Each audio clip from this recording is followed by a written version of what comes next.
Hello, everyone, and welcome to Entre Luna y Sol, a Monster of the Week actual play. My name is Victor, and I am your GM tonight. Before we start introducing our players, a little bit of point of order. Today is our penultimate episode, which means next week we will hit our season finale because we will be back next year. So, woo! And I want to say a big thank you up front to our watchers and everyone who comes in later because your watching, your interaction with us made Cafe Cultivar hit affiliate. Woo! Yay! And so please continue to support us. If you have the money for it, please consider giving us a tip. You can get a shout out or you can come and affect the game. Our incentives are right there on our screen, as well as our little coffee goal. All of us are performing, and while we're getting a little bit of money, we would love to be able to like support this art that we're doing.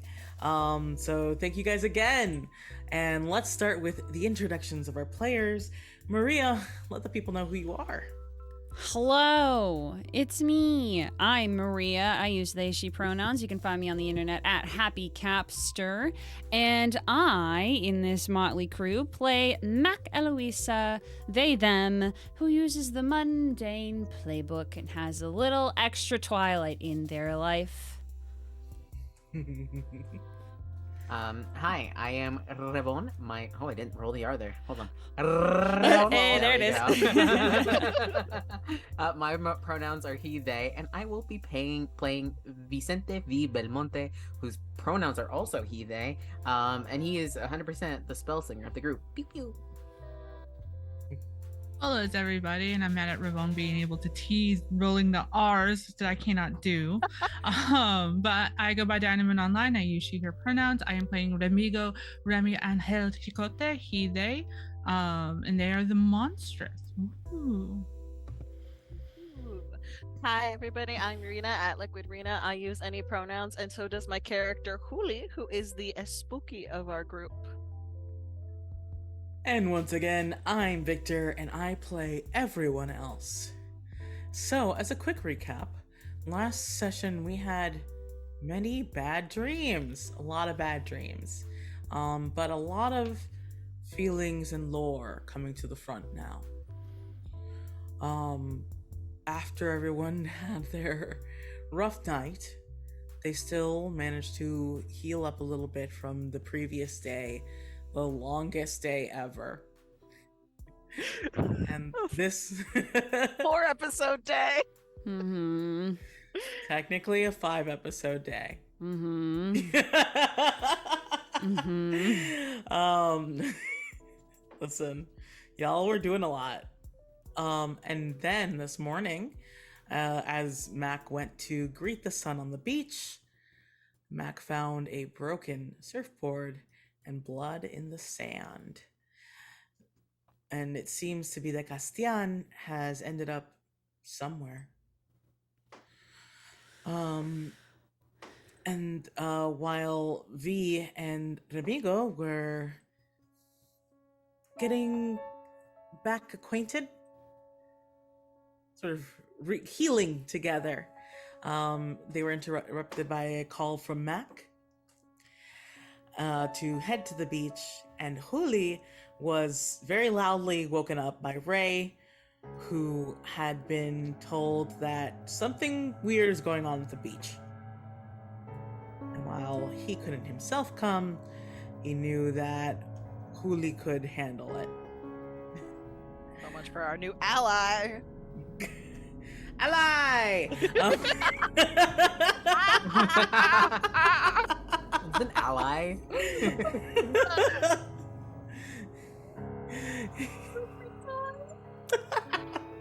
I'm glad and you this guys is the found yourself energy at the we're bringing beach into this so that we heading can cry towards- later. Yeah. heading towards one of the beachside caves. Though, as you guys spoke and talked about what you should do next, you find yourself surrounded.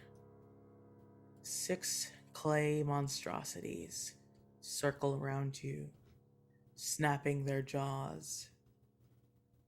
And you're in for a fight. Tell me, who's reacting first? Oh. I wolf out, or technically jaguar out. Okay. Can you remind us, because it's been a while, so I know what I know what a jaguar looks like, but there may be people in the audience who might not know, and also how is Remy different from regular jaguar? Yeah, so obviously bigger than a regular jaguar, probably between, like, if you know the size of a mountain lion and a bear, somewhere in between there. What in the kind West of Coast, bear? Like a black bear? Moon bear. Polar a bear. moon bear, yes. Then he's very small. Yeah, no, not a moon bear. A brown bear.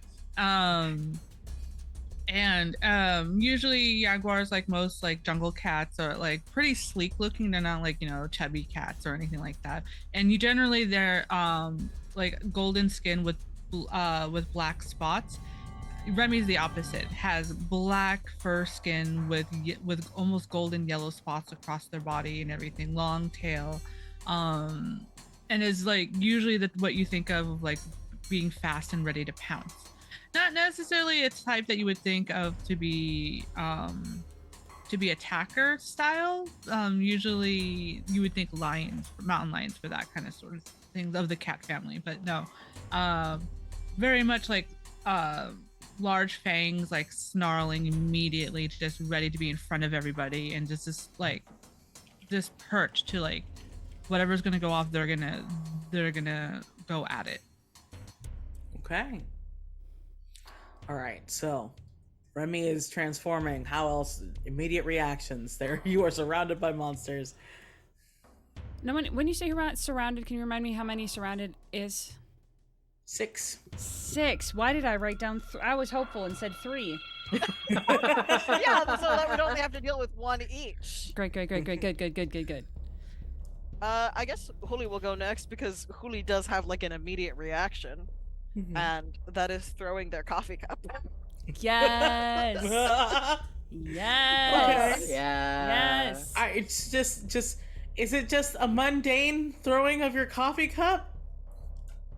I think I'd like to jinx throwing my coffee cup, if that makes Yes. Yes. Okay. So, Pin some curse into that coffee. yeah. Have you Planted ever beans. interrupted a Mexican parent while they're drinking their coffee? Because I have. All right, that's 8, 9, 10, 11. 11. So I get to hold 2. So I'm going to. If I'm holding 2, does that mean? And one of my options is interfere with a monster minion or bystander. Can I interfere with 2 of them? Yeah, it's 2 holds. Yeah. Okay. So then I just want like the coffee to splash on 2 of them, and I don't know, burn or melt them or something. Okay. It's coffee. Like I don't expect it to do much, but it's I gotta do something. And you already rolled? Yes. Okay. I got a little bit distracted. Here we go.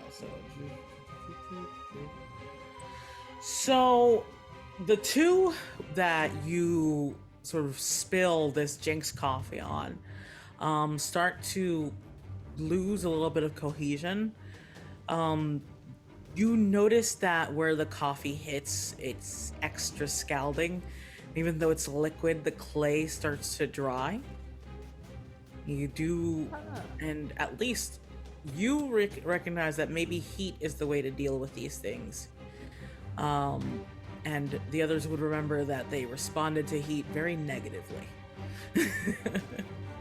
Anybody have a lighter? I point to V. We've got something better. I don't know. Lighter doesn't talk back.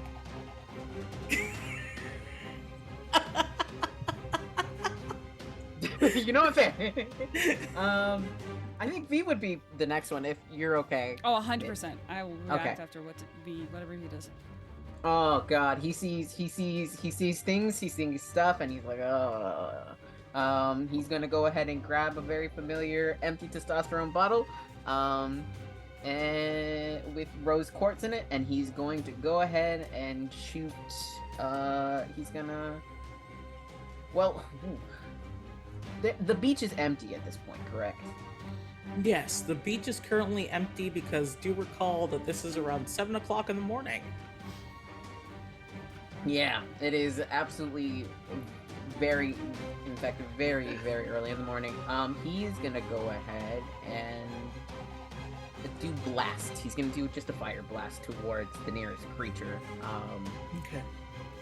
So use magic, which is just gonna be his fun stuff. 1 second, where is he? Guy going for an early morning jog is gonna have the weirdest story to tell. Oh yeah. I Okay, so wonder that how is much Oscar will have to cover up if you guys aren't careful. V is trying to be careful. That's why he's not making a wall this time. The creatures themselves are already something to cover up. Like, Yeah. Yeah. That'll be 9 for V and his fire blast. And what glitch do you want, darling? Oh boy. Let's go with what's the other one? Let's go with the effect is weakened. Okay. So blast is a base 3, correct? Blast is 2. Blast And- is 2, and then fire is +1. It's +2, so it's 4 Plus 2, total. so it's 4. Okay. What is Remy scared of? Remy. What is V scared of right now as they try to focus their powers? V is scared of the truth. V is scared of what he's been told, if it is true, and if he's being lied to. That's what he's afraid of right now. You see, as this creature starts to head towards you, in the clay, almost pushing out a face. And it is the face of the man you spoke to in your dreams. Not your father, the one who called himself Remy's master. And it looks so arrogant. And for a moment, your flames flicker. And you know that if this attack had probably gone as it should, you probably would have reduced this thing to a broken pot.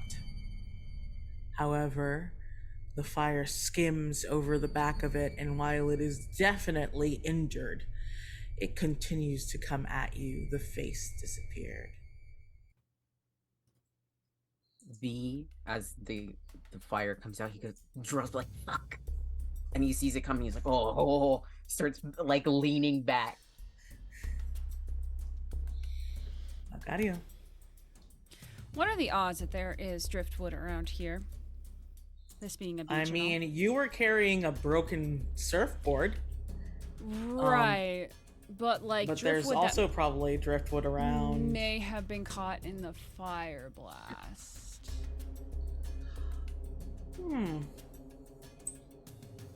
That maybe Let me one Macario see could pick up something. and use to hit something with.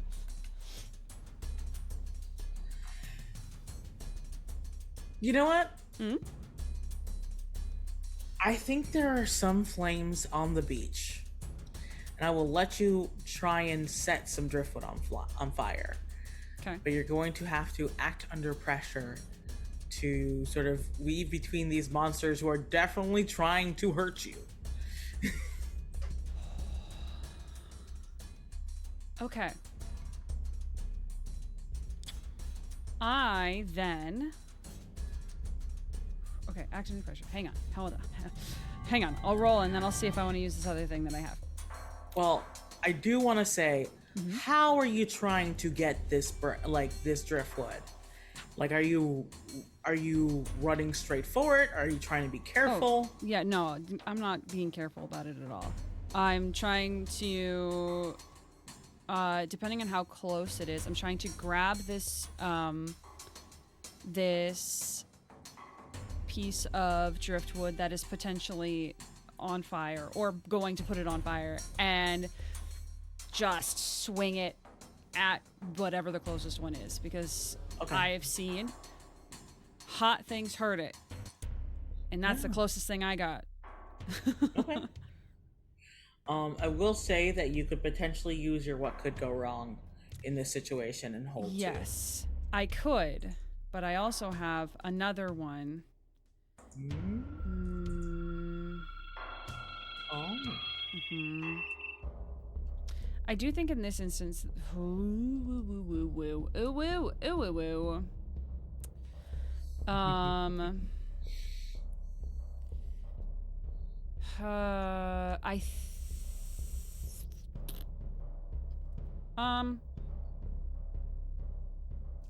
will go with the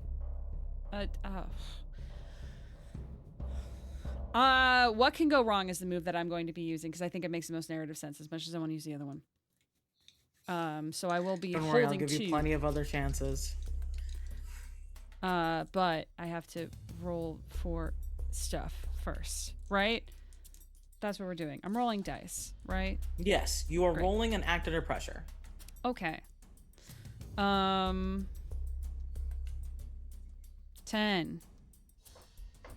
All right. So you are able to sort of weave through these monsters that are snapping false jaws at you to grab a piece of driftwood and kindle it on some leftover fire from V.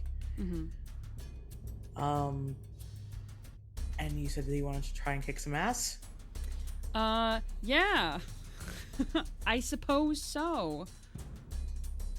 All right. I'm gonna let you go ahead and go swinging. Oh God, this is not. I shouldn't do that. Oh, shouldn't have done that. It's a 5. Okay. So I'm gonna let you do damage. So with this fire and this driftwood, you end up charring and hardening the back of one of these creatures. And then it looks at you. And you see it shift and bubble and grow larger, even though it doesn't have the clay to do so. And it takes the form of a tall, muscular man. And out of its mouth bubbles clay, making gurgling noises at first, and then copying a voice you know well. Hey, Mac. Come to scold me again? This is Castian. And he grabs the driftwood from you and throws it down. And covered in clay, the flame goes out. All right, folks, one of these creatures has morphed into a fucked up gentleman, you guys know. Great. Doesn't stop me. I'm going after. Like, obviously, these aren't good creatures. Oh, if it makes you feel better, I did want to inflict +1 harm. If that is the harm that was dealt to it, great. I just wanted to use one of my holds. You want to use your hold? That's fine. Yeah, Yeah. I'll let you do an extra damage. Yeah. Yeah. I did just take away your weapon and inflict mental trauma on you. So You did, and I appreciate that.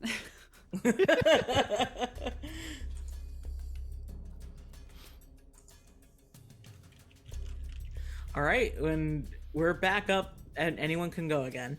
This is fast and loose. Everyone has to go once. I'm going to attack and the closest one, maybe two if I can help. But they haven't done anything to us other than be terribly spooky. Yeah, so monsters react to what you guys do. Okay. Huli hindered the ones actually. Oh yeah, I forgot. V should have gotten a consequence. Mm. Hey. Thank you for the reminder, Mac. Hey, you know what? It's fine. V, when you lean back and this creature is coming back towards you, you see it rear back and then launch its head forward like an extending neck, just sort of like coming out almost like when like the opposite of like an alien mouth coming out. It's just like and then bites your leg. Okay. And Question. You're gonna take yes. Could I, because this is slightly out of order anyway, reduce someone's harm suffered by 1 as my second hold? I'm gonna say no this time because V went before you in the regular order. Okay. Before you got to do the hold. That's fine. But next time for sure. Okay. And you're gonna go ahead and take 1 harm. Okay. And then but you also feel that something is very wrong with where you were bitten. Yay. I'm gonna Okay. Hooray. I'm gonna jump up before Remy bites, and I'm gonna tune in really quick to see. So, rolling for weird. Oh, that was not a good roll. I still have a extra luck from my brother last week in the pocket, don't I? Yes, you all have a luck. Yeah, you all have all of your luck besides the team luck. Yeah. Just saying. Actually, Yeah. I do have I rolled an 8, so it's not so bad. I don't. What is it planning to do right now is what I'm gonna ask, and I guess I'm gonna ask about the one that looks like Castian because it's the only distinguishable one. The goal of these creatures is to corrupt others. And what you're seeing may be the end role of a corruption. Total corruption. Well, he's fucked already, so. Mm-hmm. But you also realize this might be what's going to happen to Cassandra if you're not fast enough with this ritual. Let's go. Go, kitty, go. Yeah. Diana, you are kicking some ass. Yep. So that is an 11 plus 3, 13. That's definitely yeah. Tell me about your... So I have base magical force, which is 1 harm magical close, and life drain 1 harm intimate life drain. Oh, go ahead. So since things are base, you have to choose one that you're doing. Probably life drain then. Okay. And I think. And what is going to be your extra effect? Inflict terrible harm. Sounds good. We're going after V. I do not like. Are you going after the one that went after V? I'm going after the one closest, but I consider the whole of them like a group, like so they all get it. Okay. But yeah, the closest one first, and then like on my way towards the one attacking V. Gotcha. So yeah, it tastes bad. It tastes bad. However, again, you feel that surge of highness. But it doesn't seem to affect you right now. Yay. and the creature itself sort of like almost grows smaller with your intervention, with the way that you drain the magic out of it, and seems a little weaker, but it still sort of swipes back at you with a heavy thud against your neck, and you will take 1 harm. All good. Oops, wrong bar. V. Macario. Why are you growling? I wanna, baby. I wanna, I want to try to,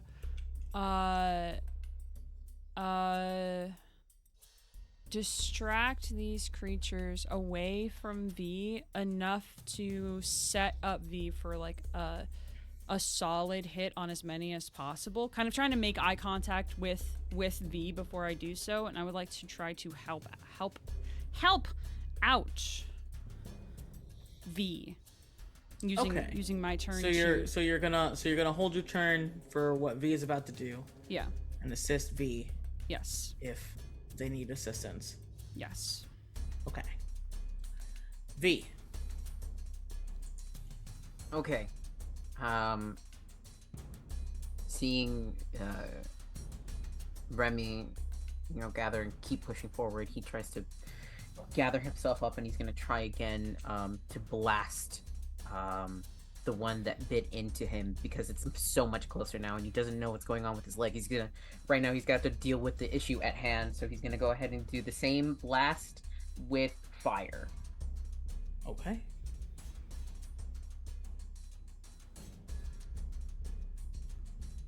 So that's a 6. I would like to help out. Yes, exactly. And because of the power of heart, what happens, baby? Because of the power of heart, I don't roll. You automatically get help as though I'd rolled a 10. I'm so good at helping.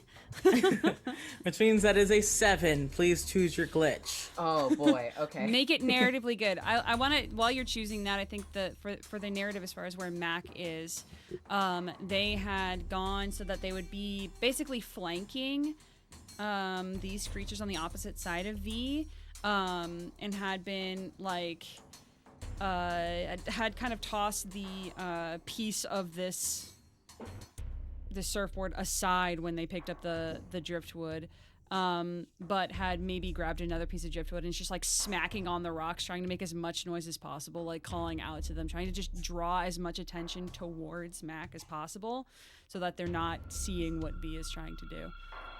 Which is, partially successful. Partially successful. I was actually even gonna pick.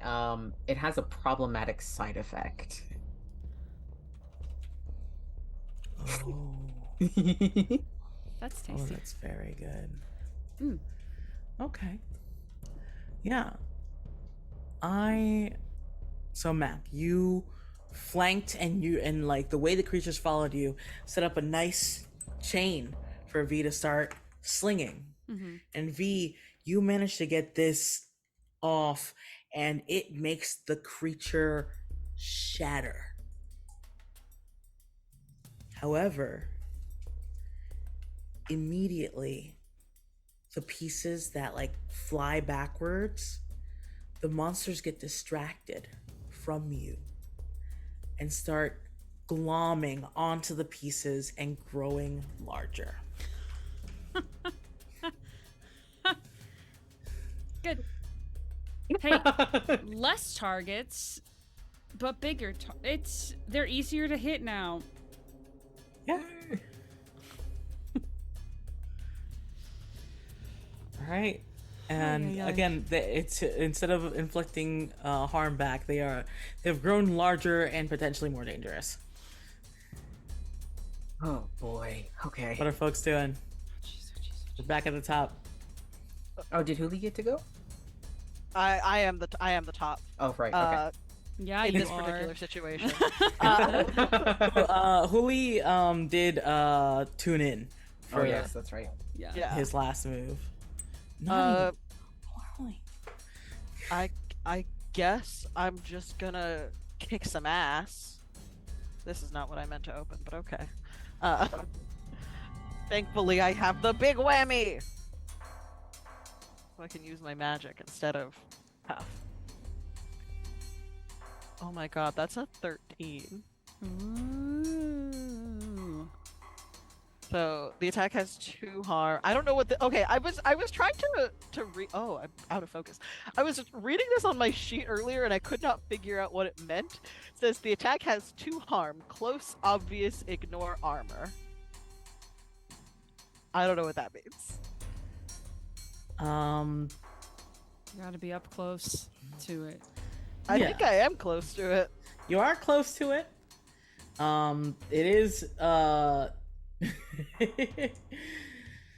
yeah. And what did you roll, darling? A 13. Fantastic. So you wind tell me how this looks. Tell me, what does your big whammy look like? So because Huli is sort of a kitchen witch based person, this to them is the larger version of when they like snap to turn on the stove from across the room. It's just a lot more like thought and emphasis on turning this giant clay creature into a toasted tortilla. That's fair. So when you wind up, all eyes turn to you. Its attack is obvious, and now you've garnered many an eye on you, some drooping down the clay and reforming in the faces as they go. Which one are you hitting? There's one injured one that is small, 2 very large ones, and a regular one left. Oh god, there's so many. Yes. Oh boy. I think I'm gonna go for the injured one just because then we'll get it out of the way faster because it's 2 harm, so that's a significant chunk. Yes. And so you do your big whammy, and you feel something twist in your chest when you do so. It doesn't hurt you. No, you hear, finally! And you see that creature writhe and break apart, melting into the sand. Finally, you get your wish. I always do. All right. There are 3 creatures bearing down on Huli right now. What are y'all doing? Did they do anything in response? No, because she freaking killed that one. Ah, sick. Sick. I love She that. killed the injured one. Get toasted, idiot! The negative effect I have drawn to you is that all the creatures are now centered on harming Huli. Oh, I don't like that. Yeah, I'm Dang. gonna attack. I'm just gonna go from one to the other and just like claws out and everything. Go ahead, If kick it- some ass. If it. I'm rolling well. That's another 11, 12, 13, 14. Nice. All right, perfect. You sink your teeth in. Are you drawing more magic out of this thing? No, I'm using magical force this time Okay. to hopefully maybe like stagger them a little bit away from Huli. And I am going to choose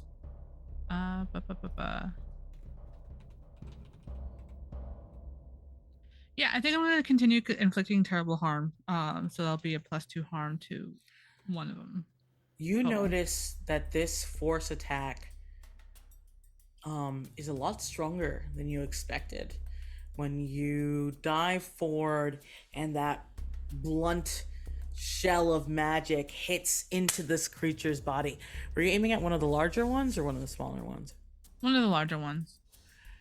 And you see the clay splatter as it grows smaller again and looks rather injured. Mm. Right. V, Mac.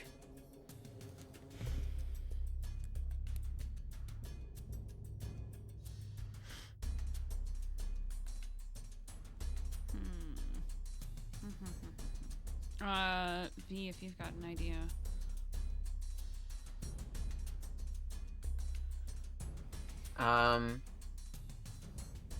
Seeing that Huli is getting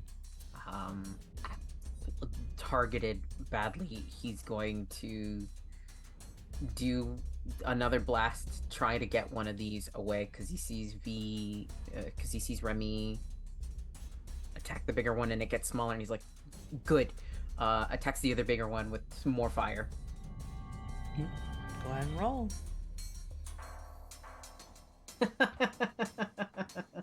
Having the worst time. That's a 6. Oops. I see. That is Yeah. a failure. Yeah. What would you like to do? Get to mark that EXP. Yeah, I get Yeah. to mark that EXP. I mean, that's great. That's Um, good.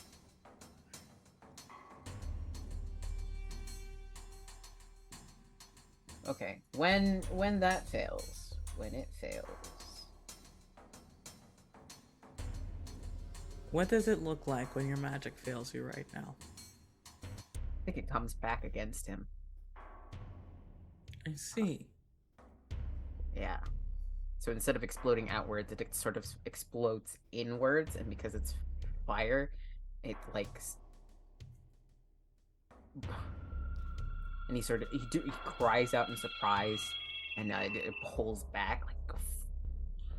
When you feel the fire rush back at you, you hear your father's voice. What did I tell you about playing with matches?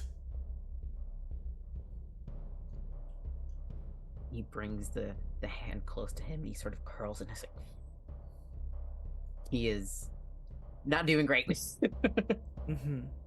So you're gonna go ahead. You're gonna take 1 harm from that. Now, can I reduce someone's harm by 1 now? Yes. Okay, great. Yes. Tell me how Mac's doing that. So, Mac, has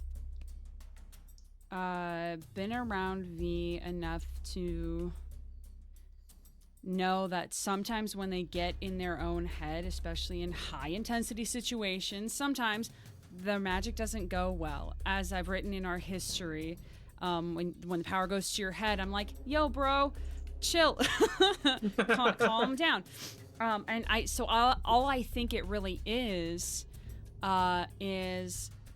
Mac's attention being drawn to where Huli is and seeing that she's in danger, and then out of the corner of their eye, they see that V is trying to do another spell, and Mac can see something in his eyes that shows that they're not there. Like something is not connected between what they're trying to do and what they think they're going to do. So all Mac does is just yells out, V!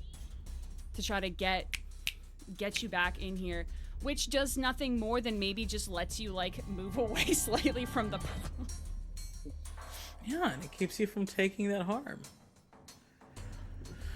However, you were not the only one you were trying to protect. And Huli, they just keep messing up your clothes as Castian's hand grows to giant size and swats you down to the beach to pin you there. That's so rude. Yeah, So incredible. rude. Didn't even get you dinner first. Yeah, right? Does Castian look like a man who would pay for dinner? No. No. I know this man. He's not one that pays for dinner. He doesn't pay for anything.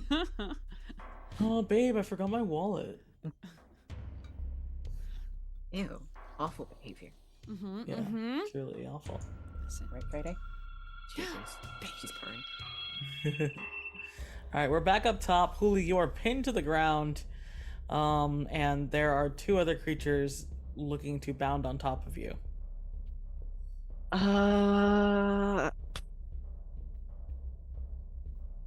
Do I have to like act under pressure to like get out from under his grip? If that is what you're going to do, yes. Yeah. Okay. Could What's I that could I one? petition for you? Could I go before you? Yeah, you could go before me. Great. I'm pinned right now. Excellent. Mhm. Okay, so which one is pinning Huli to the ground right now? Castian. And he's like The big huge right now? Castian. Yeah, big, big, big. Okay. Okay, so we have, just to make sure I have my numbers right, 3 left. The very large Castian, a very injured one that was really big. Is it a lot smaller now, or is it just big but very injured? It is smaller now. Okay. And then like a normal size one that has normal one that you guys have not touched. Great, great. Good. Good. I think that we're in the caves, right? Like, is there? No, you are right we're outside right of outside them. the caves. Okay, well that's great. Is it possible for Mac to the one that's really injured, because they all seem to be going towards Huli? Is it possible for Mac to run and basically like jump on top of it with the intention of just squashing its squishy body? Yes. Great. Then I'm gonna try Kick to some do ass. that. Cool. Mm-hmm. Could I, while Mac is doing this, because throwing themselves into danger, could I activate one of my moves that I recently got, which is pay it backward? Ooh. What does this mean? Yes, you can. Please do. Cool, because I'm using All what right. could go wrong again. You could let the people know what you're about to do. Okay, so pay it backward. I give someone else an advantage on any roll. Roll 3 dice and select the best 2 for your result. Whenever I do this, the keeper gains 1 hold, and that hold may be used against any hunter, usually me, a disadvantage. Oh, how lovely. Can somebody in this group be fucking selfish for a hot second? For fuck's I didn't sake? pick the moves for that, actually. So that'll be a 3 and a 5. No. Yeah, select the best 2 for your result. Yes, but you're not the one rolling. Oh, it'll be you. Okay. It's got to be Mac. It's gotta be Mac. I believe in you. Oh, so I roll 3 dice. Okay. Yes. Got it. Okay. Okay. With a +0 to tough, I got a 10. All right. Advantage works. Yeah. If you didn't, if it didn't work, it would have been a 9. But I do appreciate the full success. Okay, so what is your extra effect? An extra effect? Yes, when you roll 10 plus on kick some ass, you get an extra effect. You can tell how many times I actively actually kick ass. All the time, Maria. You're fucking fantastic. Yeah. Thank you. Mechanically, though, never. No. Okay, so here's what I want to do. Because I ran into immediate danger without thinking about it, because Huli was in danger, I hold 2, which means that I'm already going to inflict 1 harm, an extra harm with whatever I'm doing. Okay. And then what I am going to do is I'm going to give +1 forward to Huli by opening a little bit of an advantage for them with this. Yeah. I have a question for you.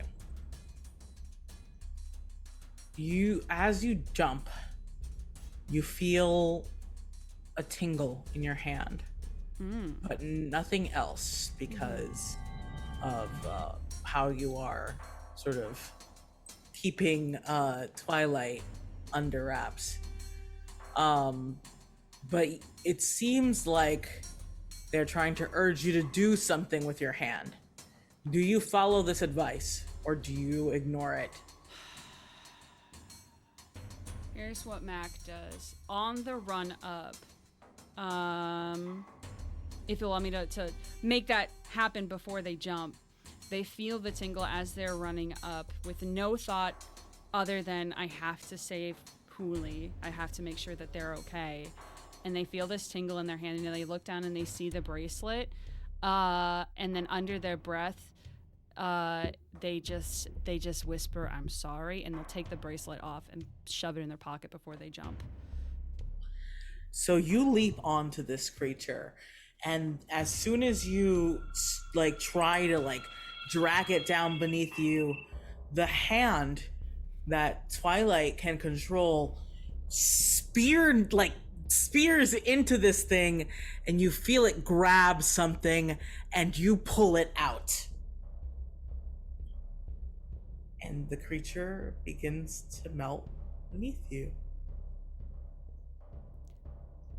Huh. And you recognize the type of paper you have in your hand. Huh. The Just lean away newspaper from it. wrapped in weird cursed things. I just kind of lean away from it because I can't. Twilight might not let go of it, but I'm just like.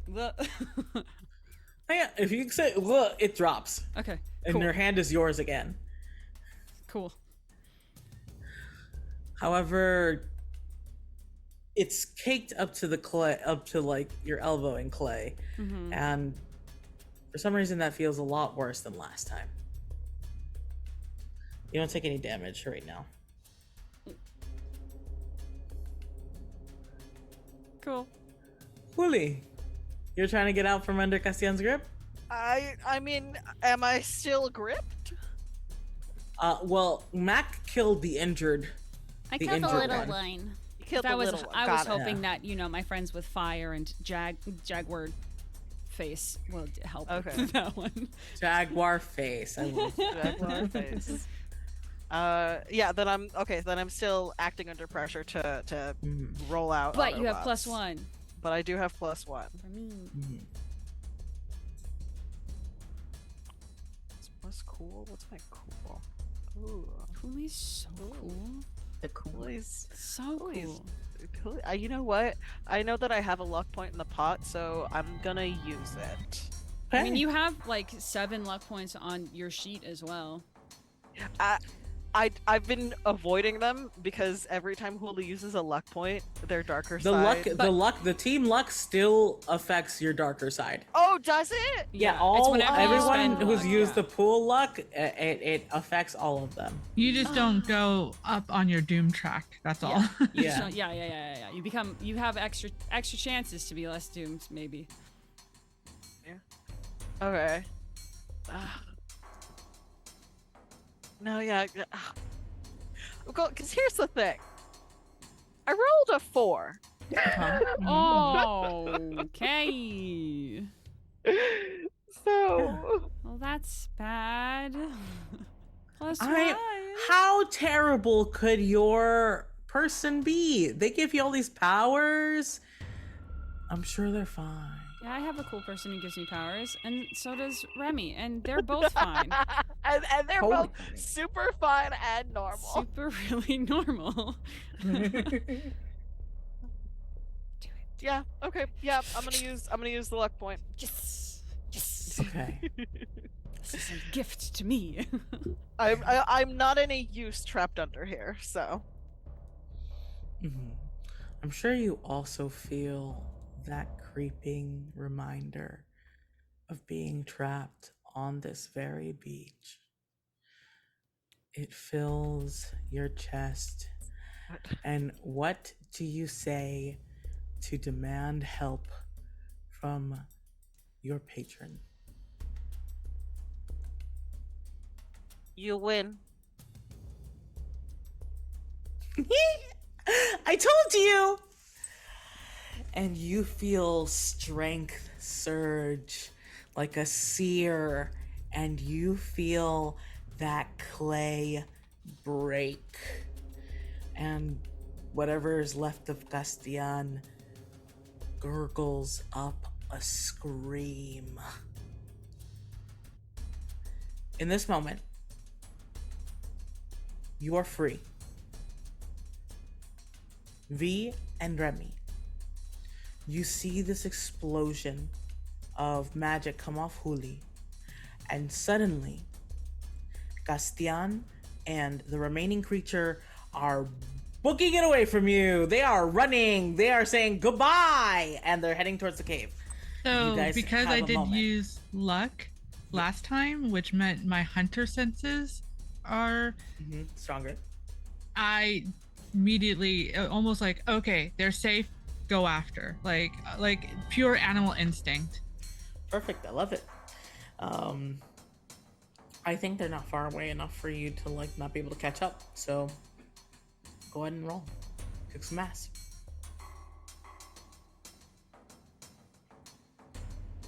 That time it's a 9. Who are you pouncing on? Probably the one that was like Castellan, because they were the one that was intending to do most harm to Huli. So, while the other one was just like lacking about. So. Okay. And are you using force or life drain?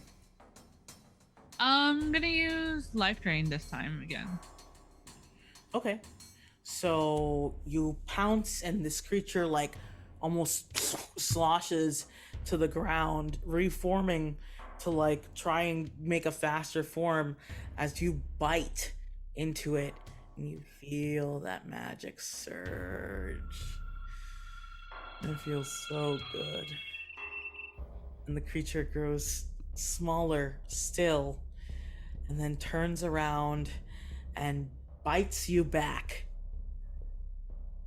Right on the neck. So you only take 1 harm instead of 2. Can I use my other hold to reduce someone's harm suffered by 1? By picking up a big rock with my twilight hand and just throwing it at this clay creature? Yeah. Great. I would like to do that, please. Perfect. So again, it misses the bite. You see its head sort of, like dent and then melt around the rock, and just sort of like, and it looks at you. It looks at how small it's become. The rock sort of oozes out from its stomach, and it like scampers off again, just sort of running even smaller to the cave. While the other one has almost made it to the cave mouth. V, before these things get away, what are you doing? He sees Remy book it, and he goes, fuck. Starts running after as well, and he's gonna try one more missile, one more hit, and hopes that the yell that kind of shook him is enough that he's out of his head. That's 12. Okay. So you can only kill 1 creature. Which one are you destroying? Castian or the smaller creature?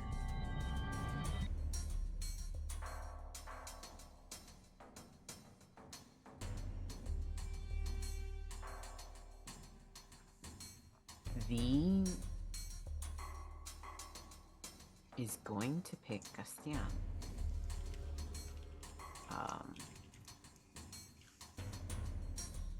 He sees that Remy, with the stone being thrown, he'll be fine. Castian needs to not hurt anyone else, so he launches that one towards him.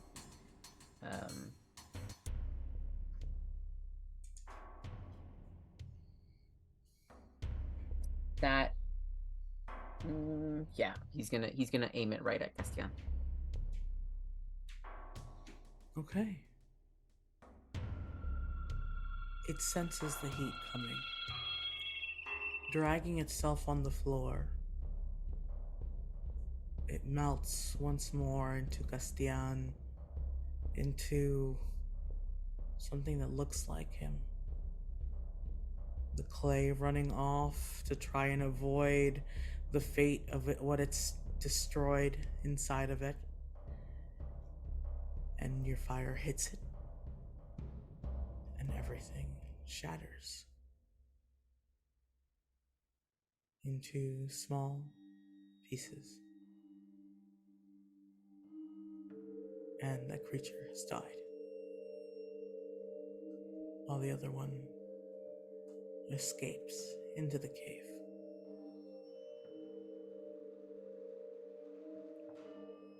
Remy snarls and looks towards the one that escaped to the cave, but then just kind of gets back themselves a little bit, and because like, okay, I've tracked, that's where they're gone, and looks back towards V and the others. Mac had gone right over to where Huli is because she's covered in like all this clay as well, right? From getting smashed into the ground. It's strange.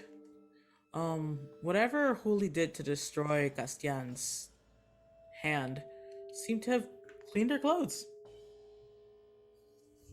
Oh, It's the little things. Then I think Mac's just gonna kind of like do a shaking motion to try to get most of the clay off. Not really thinking, only thinking that like, that kind of doesn't feel good. But he's gonna come over and try to just help Huli up. Like doting over you as you would to them, being like, "Are you okay? Are you okay?" Meanwhile, Huli's picking up the coffee cup and like filling it with ocean water and like helping you rinse off the clay that's on your arms and stuff. You notice a lack of bracelet then. They're not even gonna say anything. He's pretty ashamed right now. So she can't talk. Understood. So there's a cave mouth before you.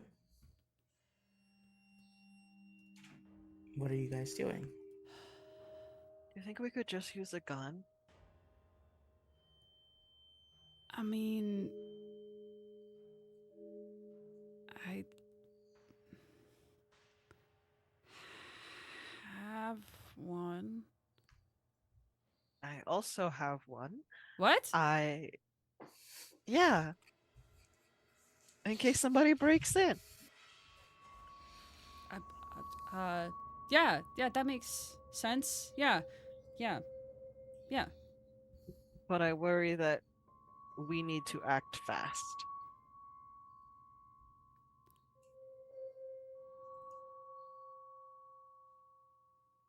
Yeah, I don't think we have time to go get. I don't think we have time to go get anything. I mean, it might just turn into sludge and move somewhere else if we don't take care of it now. Right? Think so? There's too many. ¿Cómo se dice? Like, there's too much stuff we don't know. Is Remy still in Jaguar form? Remy's coming back towards you guys and is slowly, because technically when Remy transforms, like his sword immediately falls, so it's like kind of like the scene of Cloud's Buster's sword, like just in the sand kind of thing. It's like right there. So he's coming back, trotting back, and transformed back into human form to go and grab the sword. Okay. In the But yeah. meantime, I think that V is standing there. He is looking at the remains, what Castian used to be. Like, those are pieces of him. And he stares and sort of turns to the others. That was actually Castian?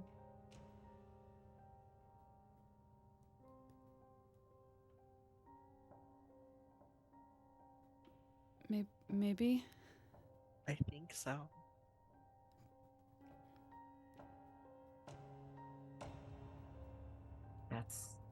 That's what's happening to Cassandra?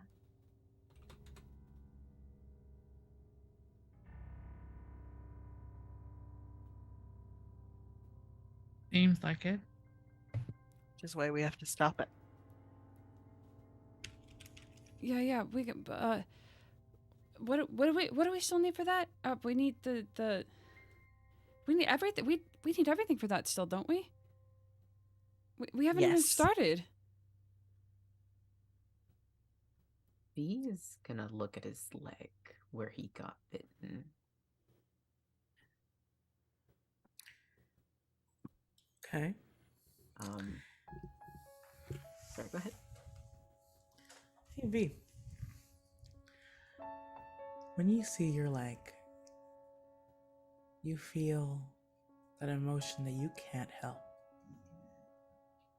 Anger surges in you, and you know it's not coming from you, but it is growing because of you. You see your leg where the bite has come has red veins slowly slinking up towards your knee.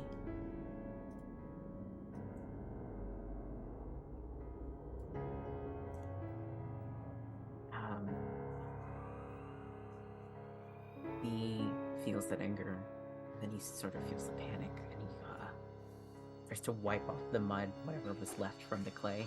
Yeah. What did we need again? What's wrong?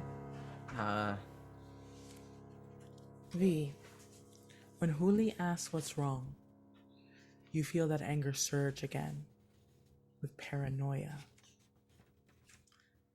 It Nothing doesn't want happened. you to tell anyone. Nothing happened. It's fine. Vicente, have you ever seen a zombie movie? I'm not a big fan of horror, honestly. In the movies, they have like always somebody gets the bite and then they like try and hide it and they're like, I'm not gonna become a zombie. There's no way. I'm special. And then they become a zombie and it like kills everybody else. And you're kind of acting like that person right now. I'm not gonna turn into a zombie if that's what you mean. I listen. I just think that we need to get everything set up as soon as possible because we left Cassandra at the community center. Yeah, and who knows how long that she's. I agree. Who knows how long that she's been this way? Like she could have minutes, hours. I'm just worried.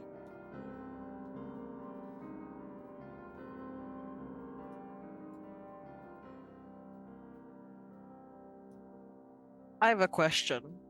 Keeper question. Yes. Would this count as a curse? What V is suffering?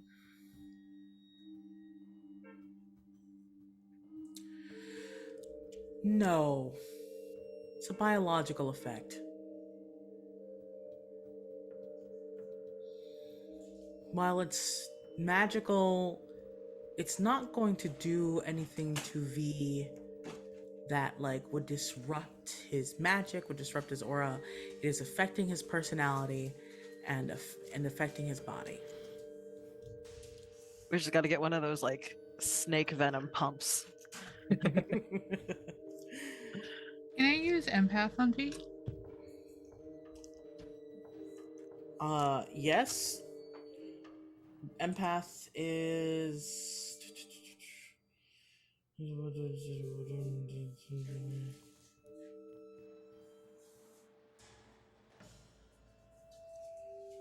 They just roll weird with that one. yes. I'm gonna say you can roll empath. However, it will be rules like manipulating someone. So V will be the one to tell you what you garner from this roll. Makes sense, yeah. I rolled a 13. Damn. Okay. I think I'm like looking at you, and especially because considering that the morning conversation probably went positively and everything, but obviously not. We didn't get everything out and everything, so they're looking at you concerned, and um, just put it like a gentle hand, if you allow it, on your shoulder, like just like do like a reassuring squeeze, and then yeah.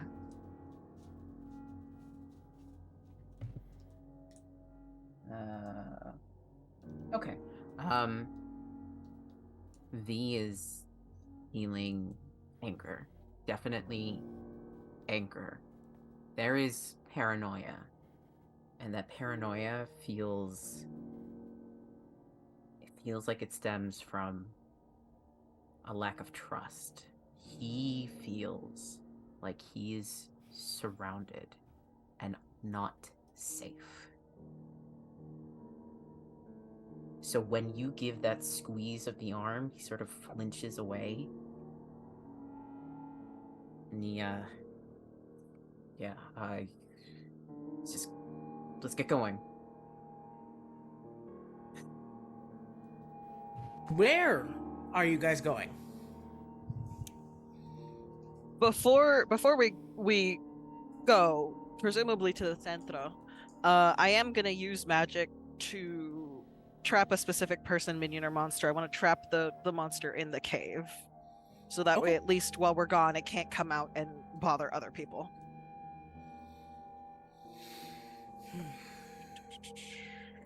I'm gonna let you know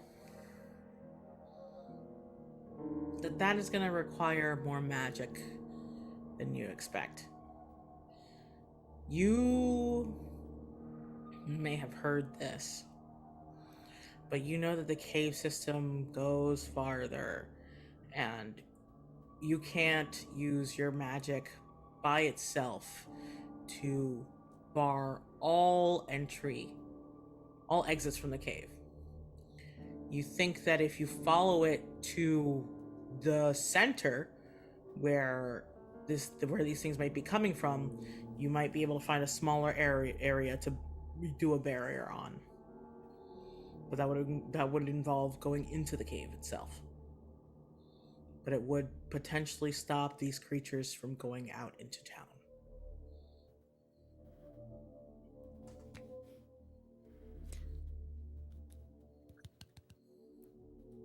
Okay. Don't really have a choice because I don't think I can use big magic right now.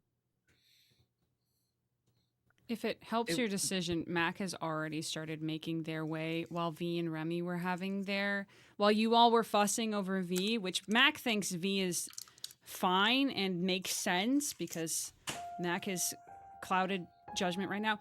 But Mac has already made their way toward the cave. Hasn't gone like in it very far, but is intent on trying to see if they can find this thing just by looking into the cave with their regular eyes, their regular ass. That does change. I mean, it doesn't change what Huli was going to do, but it sure does make them do it faster.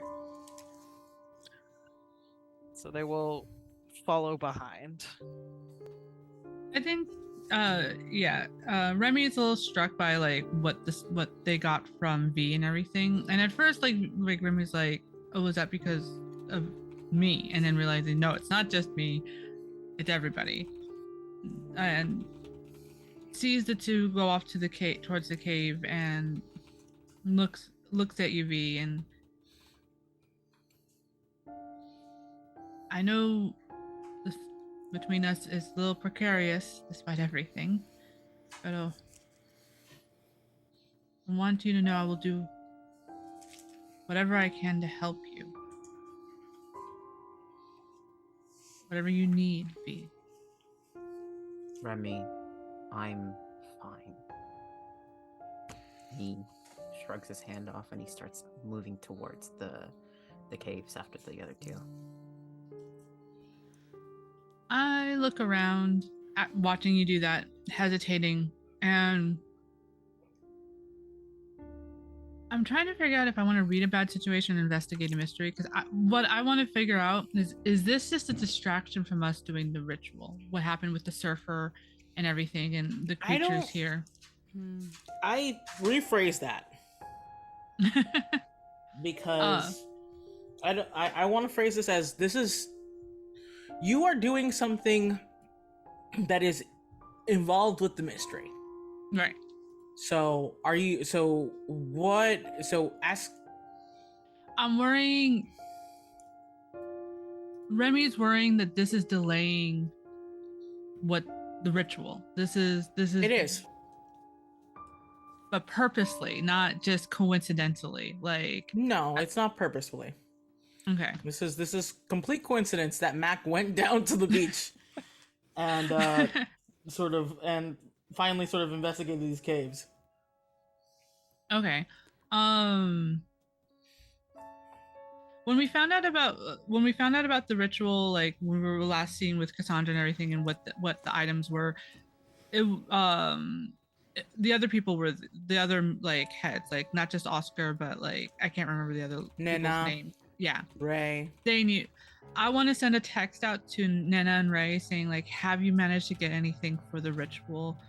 We're delayed. As I finally follow the rest of them to the cave, but I'm at the rear for sure. Are you waiting for an answer before you go into the cave? Gotta have that phone signal. Yeah.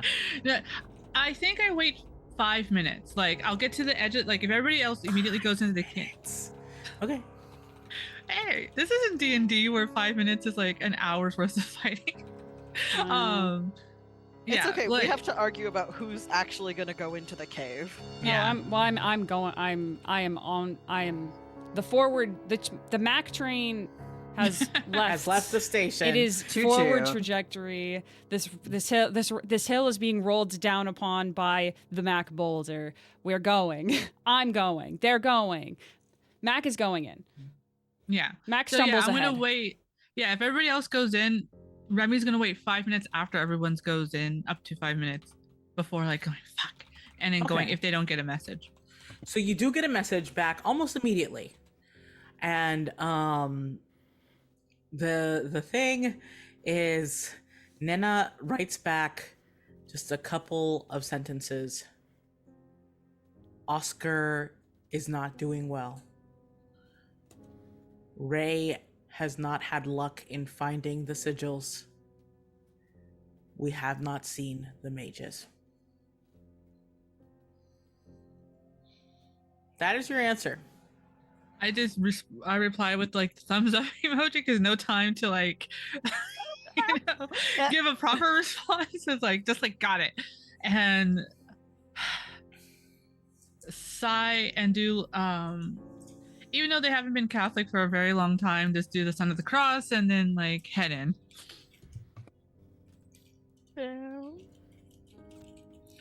Okay. So usually it would be hard to navigate the caves.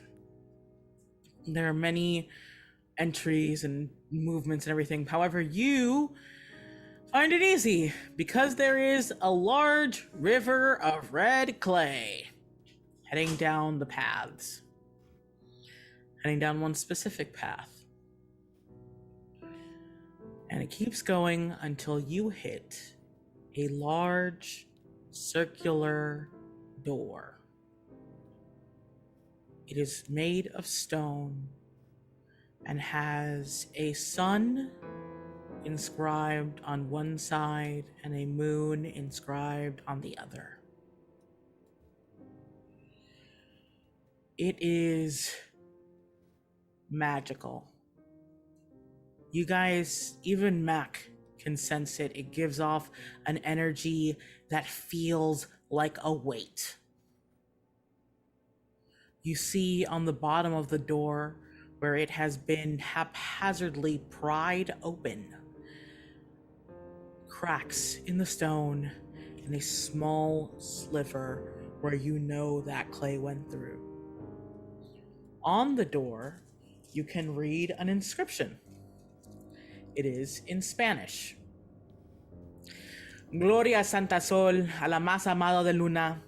Los que pasan adelante solo pueden seguir con amor y respeto entre, and the rest is damaged. The edges of the door battered. Sorry, I just got thrown so like harshly back into my fucking like Sundays as a Yeah, child. same. Yeah. Okay. I mean, so the whole point of coming in here and holy freaking out inside was to attempt to trap it. Yes. So, is there any way for Huli to tell, like, if behind this door is like a small room Can I look of some in? kind? Can I look in there? In, Yeah, I'm just gonna look in through the little hole. so there's there on the bottom there's a sliver, and you look through, and you see a barely lit room with several corridors that lead away, but the rest is like too hard to see. You just see multiple openings. From like the stooped peeking with the hands on either side. There's a lot of passages in there. It's also lit in there. Like somebody went in there. Someone who needed to see.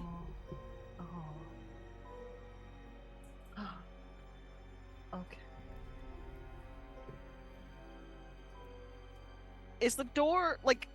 None of us have actually tried to open it yet. Does anybody want to try opening the door? I will. If everybody else seems like a little hesitant, I'm like, fuck it. I'm already twice damned anyways. You know. Mac has taken out, by the way, they have this multi-tool, which I think they used once before. And it has like a tiny flashlight. That's what they were using in here, like the tiniest of those little flashlights that don't really do anything. Yeah. But they have that handy in case of, I don't know, screws or small knife usage. All right, I mean, how are you trying to open this door? I'm trying. The funny response is using the sword to like cleave through the break. So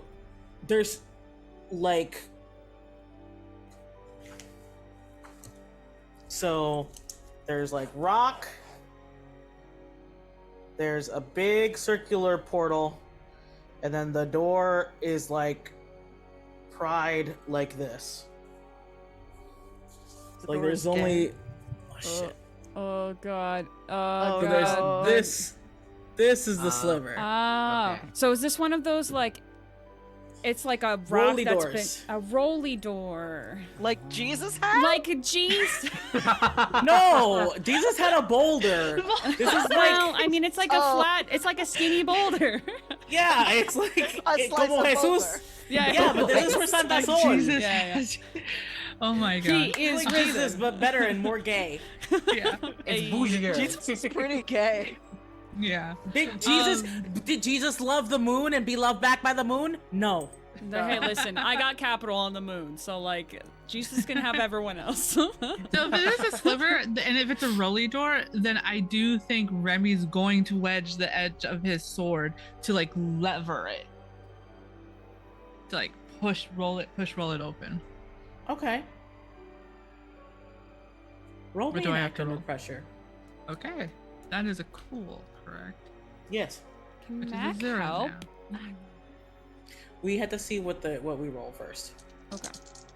My intention is to help in whatever way, shape, or form I can. Yes. It's a 5. I will say, even to help out will not Can make Mac that roll a narratively success. help instead of mechanically help? Yes, of course. Are you like putting your arms also?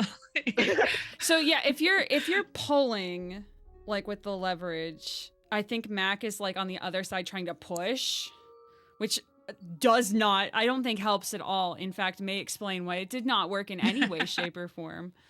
Yeah. I thought you were gonna go Patrick Swayze ghost and like wrap your arms around. That's also what I was thinking.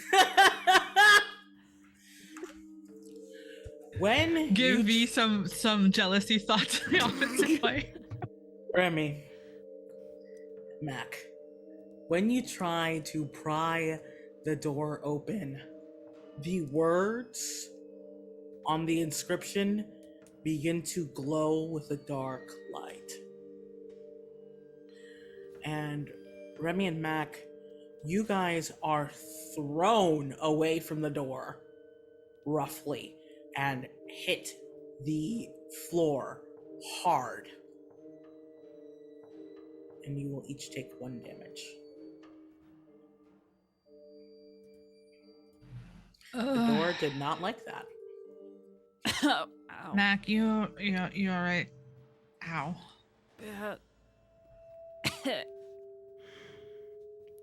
Kind of sit up. Mac is gonna try to, with their brain and not their mouth, try to talk to Twilight. Try to reach out and say, "Do you know what this is?" Where his parents live. Roll manipulate someone. Oh, jeez. Okay. All right. Okay. Listen, this is the one thing I'm good at. Being charming, not I was gonna say. What is that face? That's the face of someone who needs to shut up before they start talking. I got a 6. Okay. All right. Could I? I'm trying to figure out how narratively I'm talking to them help. in my brain, I which know. is There's no so way we can sadly, help. yeah. Yeah, no. Yeah. Listen, we're Mac. halfway to a level up. It's okay. Yeah. Mac, the only thing you get back from Twilight is a broken sob that says no, no, no, no, no, no, no, no, no, no, no, and continues to repeat until you shut down the connection between you and Twilight.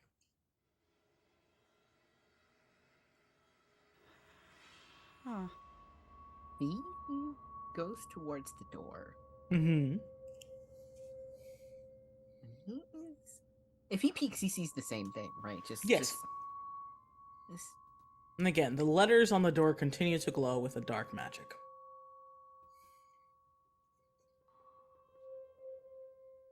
And I.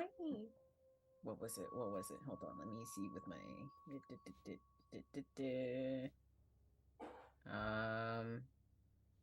Can I investigate a mystery? Yes, please go ahead. Yes, please, God, somebody do that. Yeah, we should probably done that. We should. Anyone can investigate if they want, but listen, I was having fun watching you guys. I was about to prompt someone if they didn't do it. I was about to Hey, prompt someone if they listen. didn't do it. We're so deep in the narrative, we forget mechanics sometimes. Yeah, the classic Exactly. adventure brain set comes back. Escape plus sharp. Okay. What's my sharp? Oh yeah, let's go. That's an 11. Woo. Yeah. And of course, with forensic divination, I also get to ask the bonus question of what magic was done here. Okay. So, is that your first question? I'll ask that one first. This is burial magic. This magic is supposed to protect a grave. Big ass grave. And so you assume it's the grave of this person called Santa Sol. Shit. Oh shit. Okay.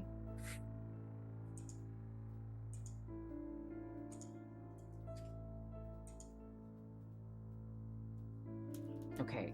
I can also ask the regular question as well. I already know what's the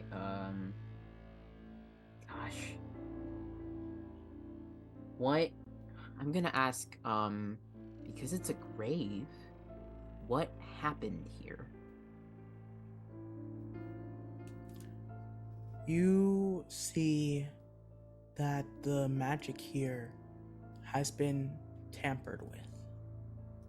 Someone has forced their way through. And you realize that if the corruption is coming from here,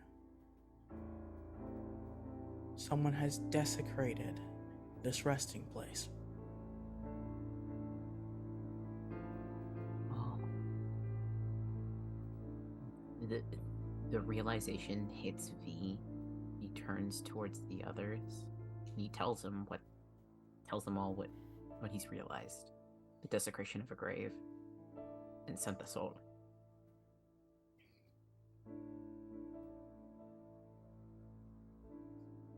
Oh boy.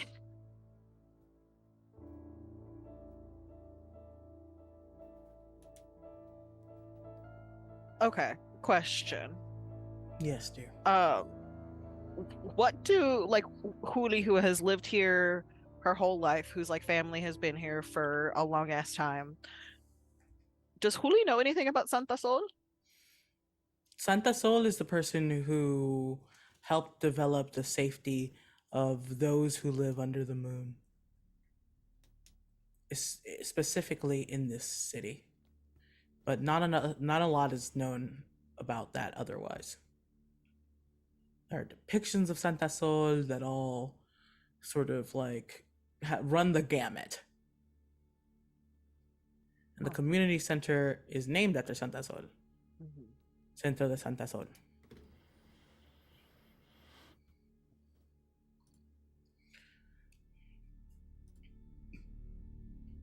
Huli, do me a favor.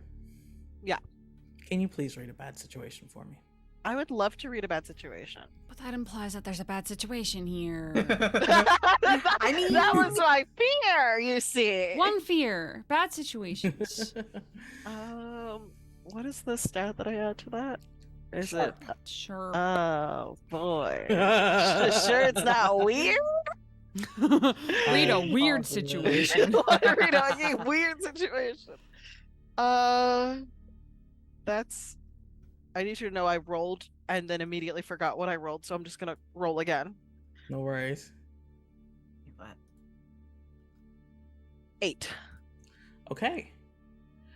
So, I'm going to give you some information and then I will let you ask a question. Okay. In the time that you have been investigating, that this group has been investigating, these dark letters have not stopped on the door and they are starting to brighten. You can sense that something is going to happen with the door. And you feel like it has to do with the inscription on it. And now you may ask a question if you wish.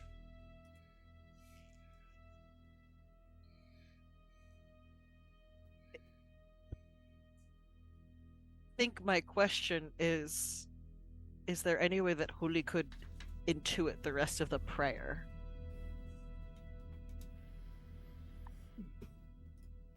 Yes. I'm going to say that in trying to remember about Santa Sol in general, you know that a lot of people have made up a lot of rhymes, a lot of poems, a lot of prayers about Santa Sol. Gloria a Santa Sol, a la más amado de la luna.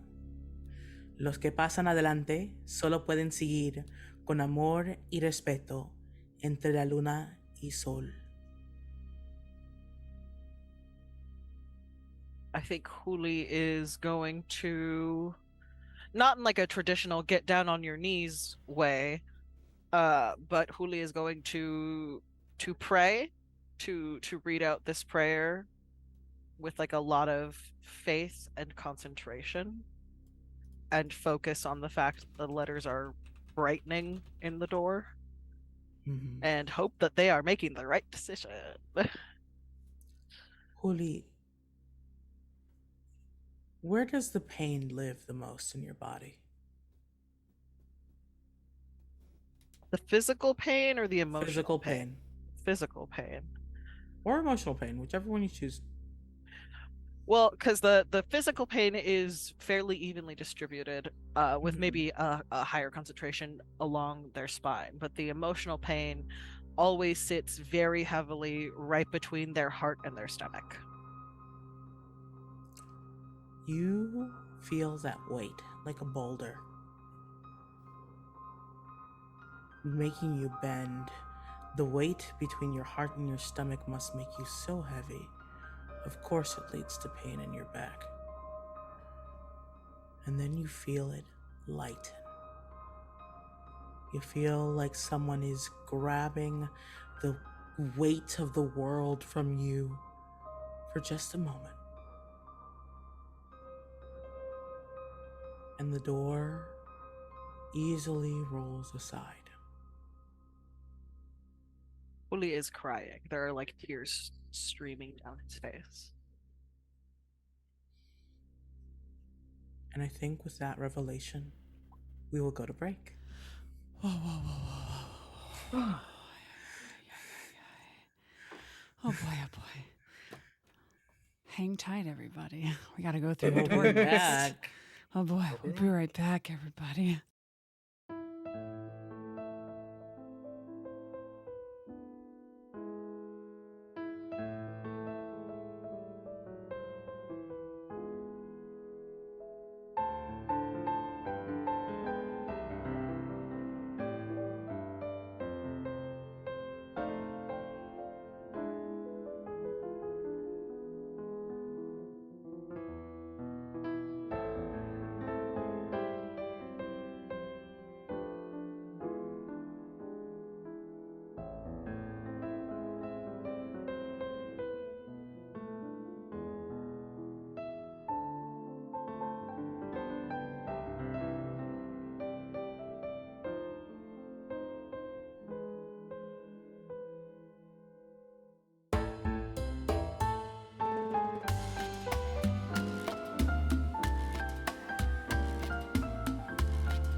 Mientras el mundo se derrumbe. So, if you are just popping in now, our team has taken out a lot of clay monsters. However, one has escaped into the caves. Huli has a very good idea of trying to block off the caves. However, she knows this network is too big and he will have to make a choice to make a smaller barrier somewhere inside. And Max seems dead set on moving further into this place that we have discovered is a grave site, and that there are clues that it has been desecrated. As you move past the door, there are many coatings of clay, many fresh, throughout 5 different entrances that fan out in front of you. Above the entrances, in a stone plaque, there is nothing. It looks like recently someone had taken a great force to the plaque. And beneath you, you see many grooves, as if someone had thrown a temper tantrum with very powerful magic in here.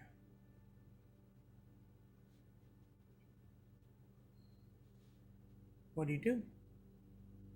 How many different entryways did you say there were? There are 5. 5. And are these like tunnel entryways, or are they more alcoves? Like they go back a little ways, but then they stop? They are tunnels, and they have been carved meticulously. All of them look the same.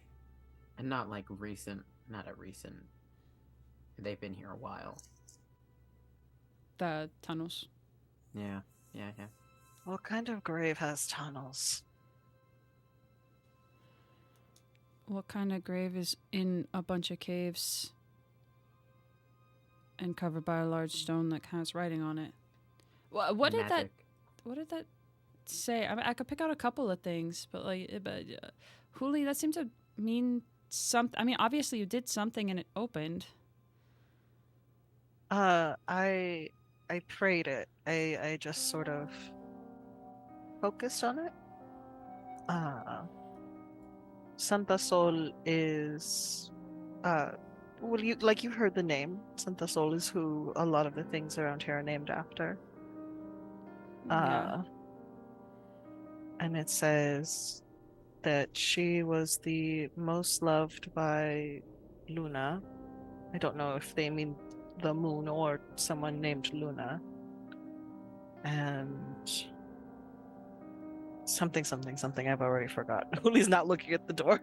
If they look back, they're gonna realize how close they are to or how far into the cave they are, and they really don't want to do that right now. Also, with the door open, you can't see the inscription.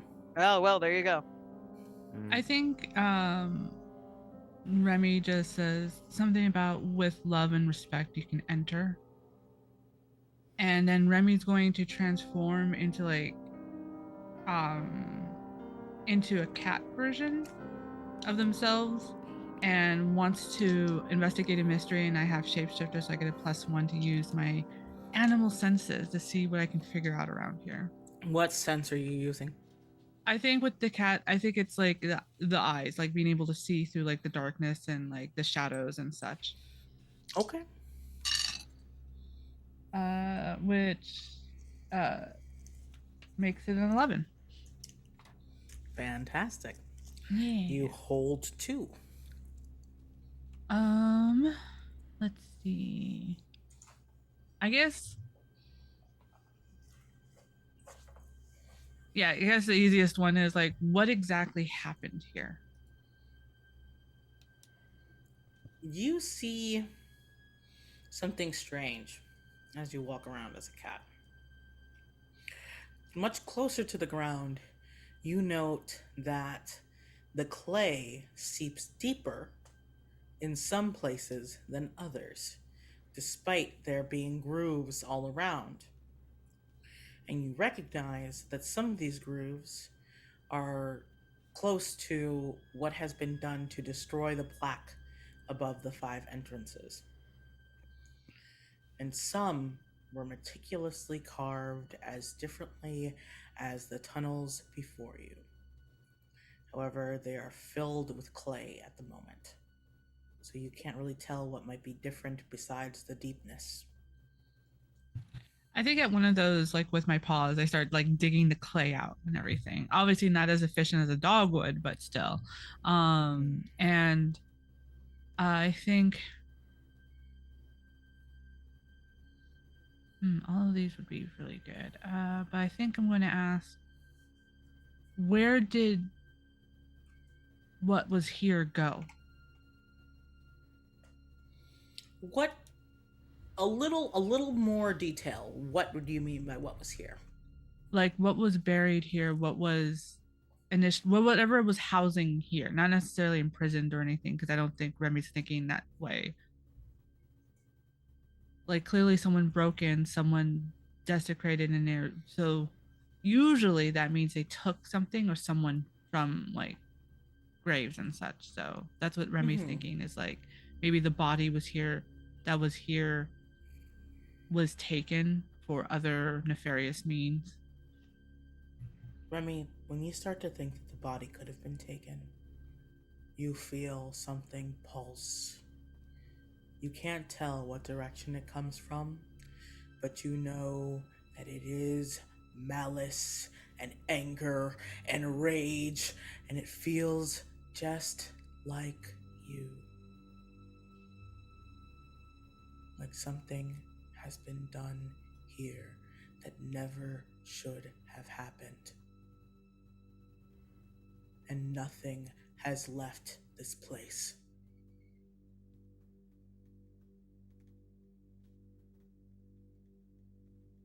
Is anyone helping you with the grooves?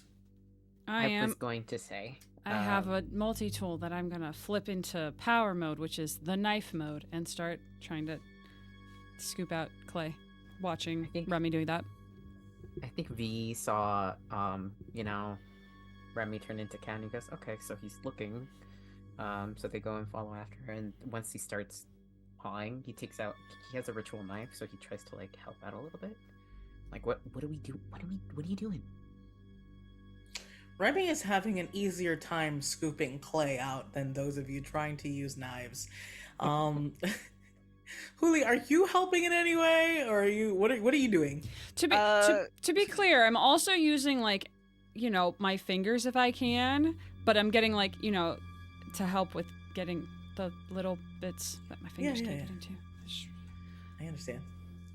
I think Huli is gonna look around the rest of the room. Their back is not really up for getting down on the ground and That's digging.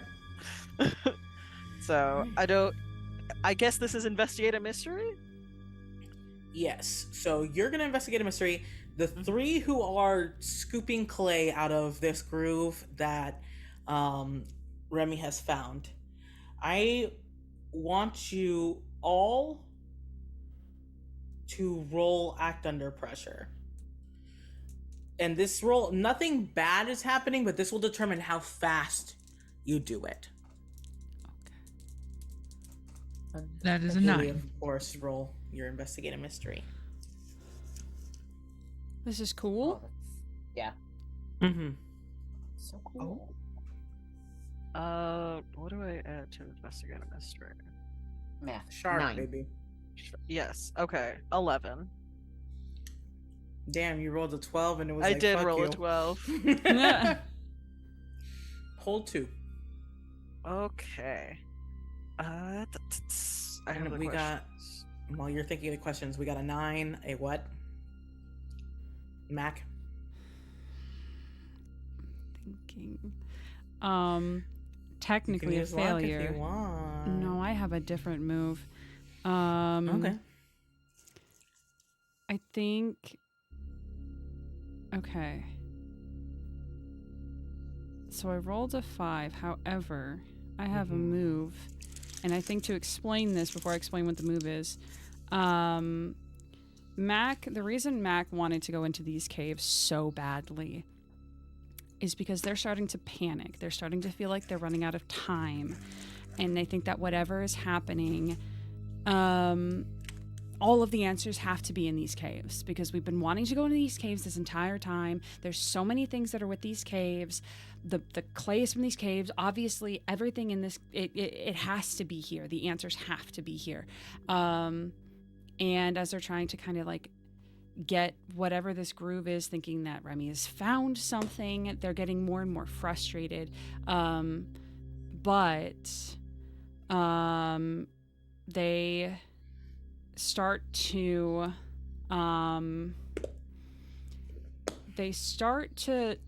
tamp it down purposefully, and I'm going to use the move Bottle It Up to take +2 to my act under pressure to give it a 7.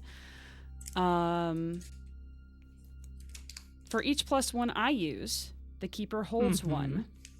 That hold can be spent later, 1 for 1, so +2, to give a -1 on any move except act under pressure. And I believe that is to me. Yes, it is. To give me -1 on any move except act under pressure. So that's 2. So I have 2 -1s and a disadvantage. Yep. It'll be fine. Mac is setting themselves up for success. I'm sure. And V, but I what got a did you 7, roll? so. V got a 9. Okay, so 3 mixed successes. I'll get back to you in a moment. Huli. Hey, I am going to ask what happened here first, and then I will ask my second one. You think about that door. You think about what you're seeing around you. Whoever desecrated this grave could not even make it past the first fucking challenge. They used force and violence to push their way through. And here you can sense a frustration so palpable that they destroyed any chance for other people to make it through easily. Okay. Whoever was here couldn't make it through by normal means.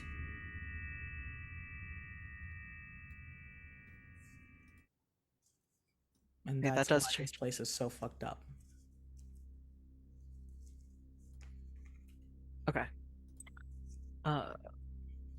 What sort of creature is it?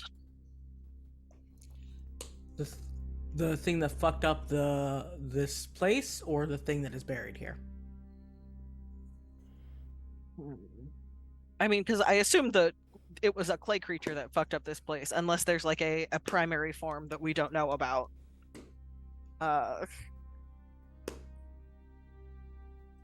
Yeah. What fucked up this place? A person that can use magic. You think for a moment that it could be clay creatures, something that angry, but no, you know what destructive magic looks like.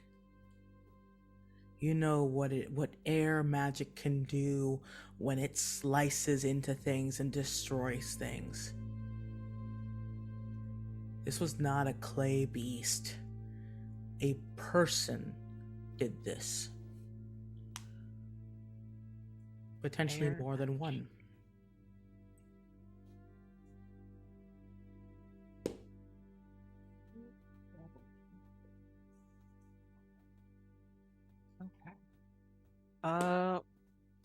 I guess I want to go see what they dug up before I make any other rash decisions.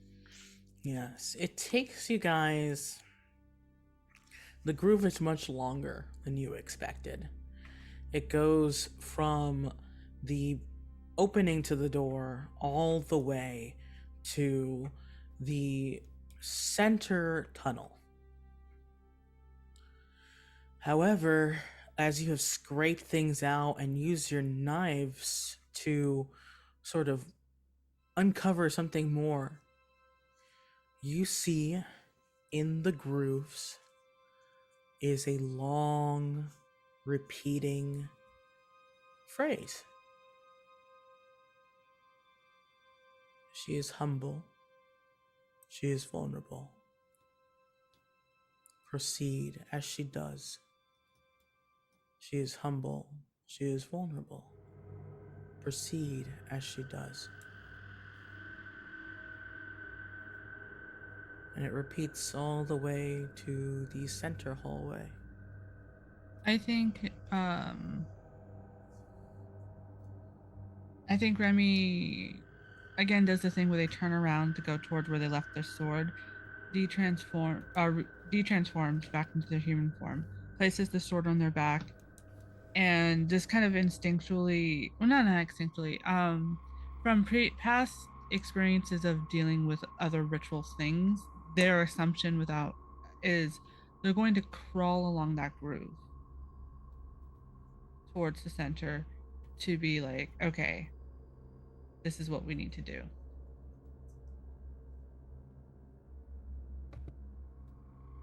I was gonna say, yeah, I've been to see the Lady of Guadalupe in Mexico.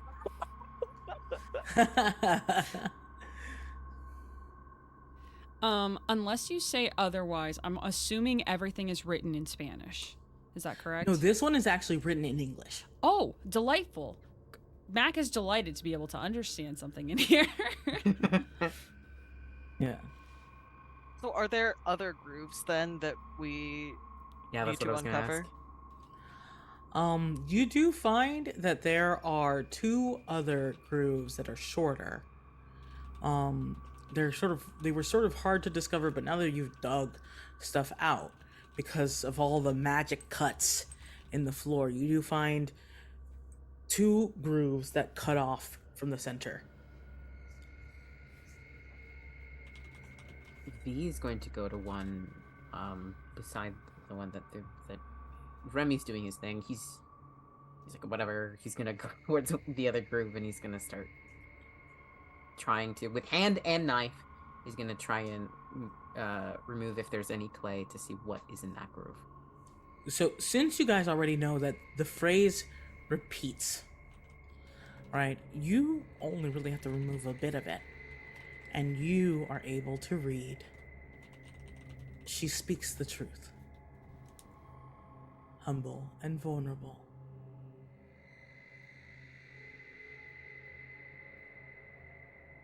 Okay.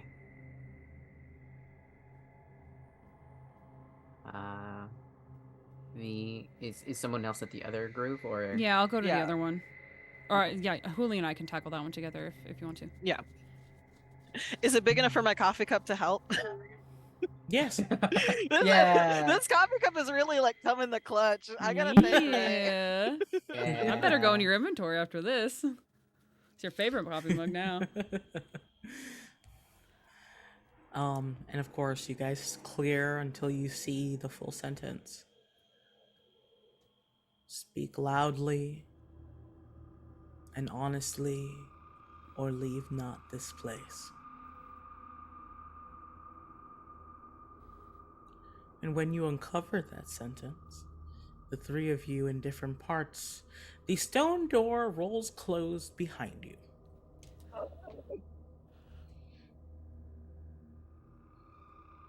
Oh, But you better fucking lie.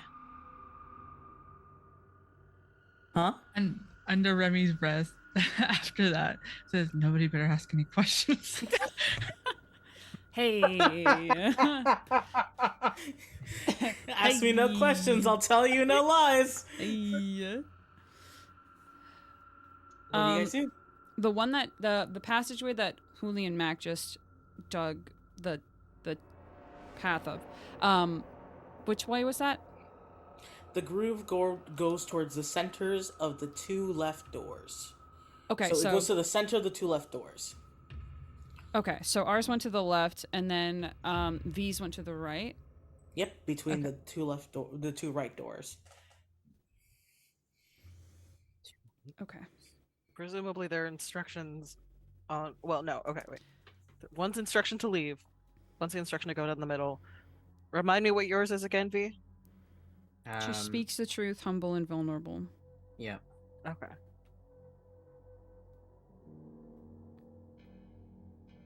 I mean, the obvious one is the crawling one.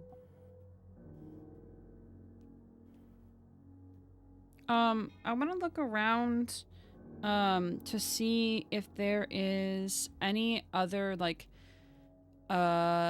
iconography that's like maybe, you know, covered or something on the walls or anything else besides these grooves to give us any kind of indication as to like any other indication as to what we are supposed to be doing here. Yeah. Roll me a straight sharp. You're going to find this. I need to know how long it's going to take you. Okay. Can I make it a gay sharp? Yes. I did, and I got an 8. Hell yeah. Okay. So it takes you a couple minutes, but finally you notice that of the debris that sort of sits down in front of the center door, it's stuff that had fallen from the plaque above. Ooh, And I'll when go you into push puzzle it- mode. Yeah. Yeah, you push it over and push the pieces together. You see a small figure, and you see it's a pictogram, a small figure with what looks like its head back, and lines like shouting something to the air, and then like lights around her. Okay. So And is this the plaque that was above the center door. center door? Mm-hmm. The same one that had the The gouges out of it. Yep. Okay. Oh, so the one that we came in from. No. No. That one also had gouges in it, but like when you came in, there was a plaque over the doors. And you assumed that it was going to be instructions, like the door that rolled in there, but it had been completely torn up by air magic. Okay. Okay. So there are I'm just trying to make sure I have in my head the same thing that you're saying. We have the door we came into. We walked through that. Mhm. Is there another doorway, an opening there that plaque was above, or there's Yes. just 3 So other? there are Okay. five. There are 5 doorways, Right, there's 5 of them. Yeah. and then above the center one is this large plaque that you assume had instructions, and they're no longer there because someone destroyed it. Okay. But there are 2 on the left, 2 on the right, and then the one in the One center. in the center. Yes. Okay. Okay. And now this plaque looks like the instructions were to say something and proceed. Ooh, you okay? I'm thinking real hard. Gotcha. Holy, have you mentioned at all about the fact that the people that might have done all this were magic users? Or still percolating on that information? I think Huli is still thinking about that because they're trying to remember who in town like has air magic, like who they might know. Because Remy meant to mention what he had gotten text back, but he got distracted. So he hasn't mentioned that the mages have been missing. Suppose. So, yeah. But once something's mentioned like that, because right now Remy's like, oh, someone just did the stupid things in here, you know, just went rah rah, you know. We're so smart. We're such a smart group, guys. I love you guys. Everything is fine. Everything is really great. Guys, whatever mysteries you don't find, they'll just fuck you up later. It's fine. Oh, beautiful. Yay.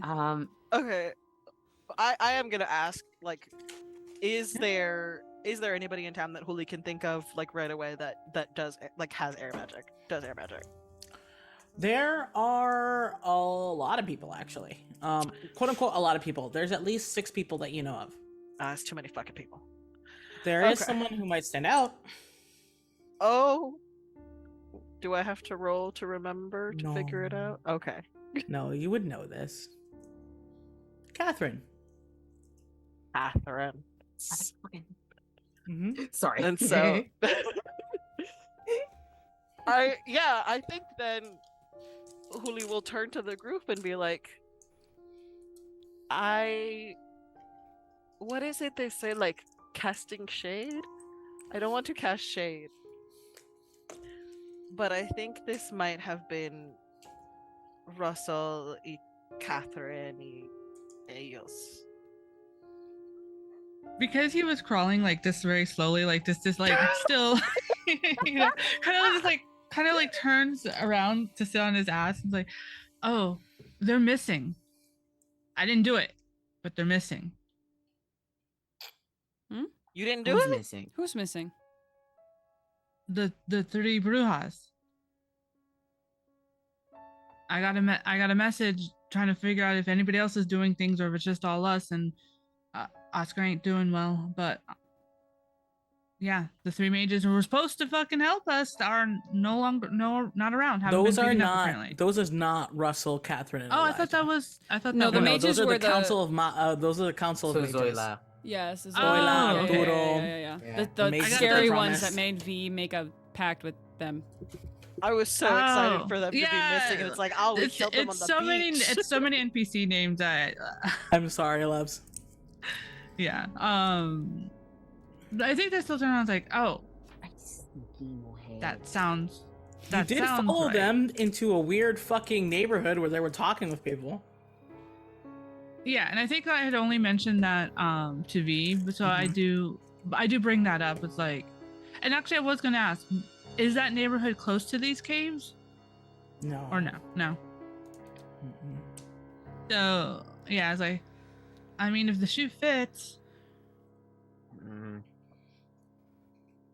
There are other air users. Mm-hmm. That's Listen, why Huli said they don't want to cast shade. yeah, I don't want to just blame the first people that come into our head. It could be anybody. It could be nobody from town. Right? That's kind of the whole thing I'm trying to avoid is all of us ganging up against other people without any kind of exactly what happened to Cassandra. You know? You're They're right, not you're here right. for us to gang up. We're just trying to figure this shit No, out. but you're putting it in your head. We can't Mac. do this until we get proof. Mac, Yeah. you feel a warmth in your chest when you say that. Humble, vulnerable, with integrity. And you feel a softness, one that encircles your shoulders, like your father hugging you. And everyone can see behind you that the second left corridor starts to light up.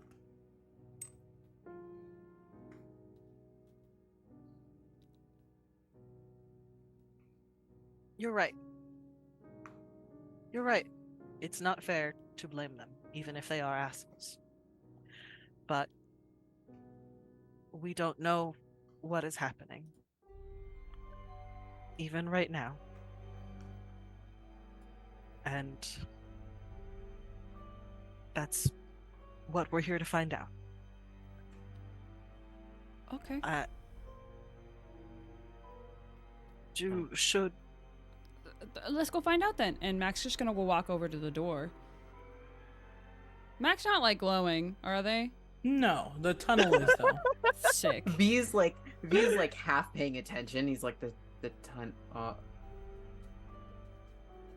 That's what we gotta do. Listen, I think these are pretty literal. These instructions. Although I don't think, and we'll point over to if Remy's still crying. I don't think we gotta do that though. Remy has stopped crawling. It's just sitting there and just like, kind of just staring at the glowy door behind you. But I think that you don't, if you are going to leave your sword. Oh yeah, and Mac's just Vulnerable. gonna toss their multi-tool just like onto the floor in the middle of the room. I love that Mac thinks their multi-tool is equivalent to a Listen, sword. mechanically With their full speaking, it deals a harm. Yeah. Yeah. It really does. Huli doesn't have anything unless the cup counts. I need to know The above cup the of table. Does the damage. cup count? No. Okay. That's so funny. Then Huli does not have any weapons on them. Okay. And like, yeah, when you say like leave the sword, Remy's looking at you really like you serious? Like, not you're serious? Like, I don't believe you. Like, fuck, really? Like, kind of like realization. I think you're gonna have to drop it. This is supposed to be a safe and sacred space. Also, you're strong We're enough not without supposed it. to be fighting. You don't need it. And they kind of just like stare at their sword and everything, and kind of sigh because like they saw the other door that we came in had rolled closed, and it's like it is very clear that their sword means a lot more to them than they realized or were willing to like. And then they do kind of nod and they take off the belt holster thing that they have for the sword and just kind of like lay it down.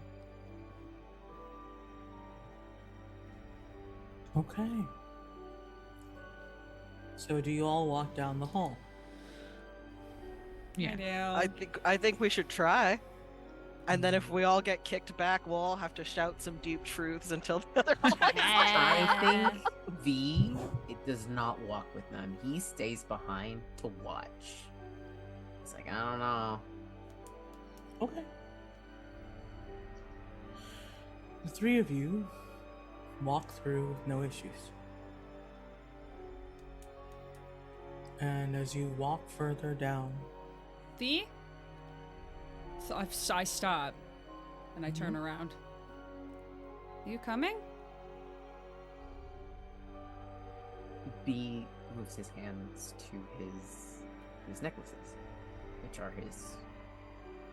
they're his focus or his magic. He feels paranoid. He doesn't want to let them go. no, you don't. He kind of grips him a little bit. And he's, no, I'm good. Watch my sword then. He goes and grabs his sword. And he stands there.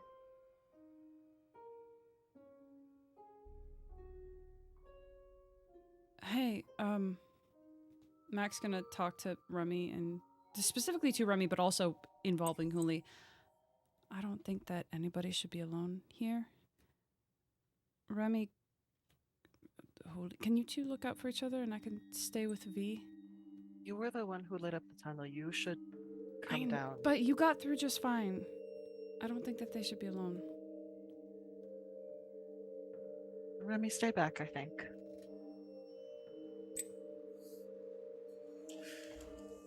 And Remy only looks hesitant because, like, obviously, Huli, you can take care of yourself and everything, but it's a little worrisome considering the fight that just happened and everything between. It's like, all right, if there's someone else out there that's not who's supposed to be there, shout loud. We will. We Remy, two take care of each other. when you try to leave the hallway, you cannot. Is it like an invisible wall? I just Yes. smack right into it. Yep. Yeah, I turn purposely like going toward V and like, the Oh. fuck? Can I want to go up and try to touch it. You cannot leave. Bully's not even gonna try. Just don't. I don't pound worry at about it. I Like, just like- simultaneously also do the same thing. Guys, it's no, not gonna work. Light ripples every time that you hit. Okay. we just have to keep going. You're not gonna move, right, V? I'm not moving. I'm not moving.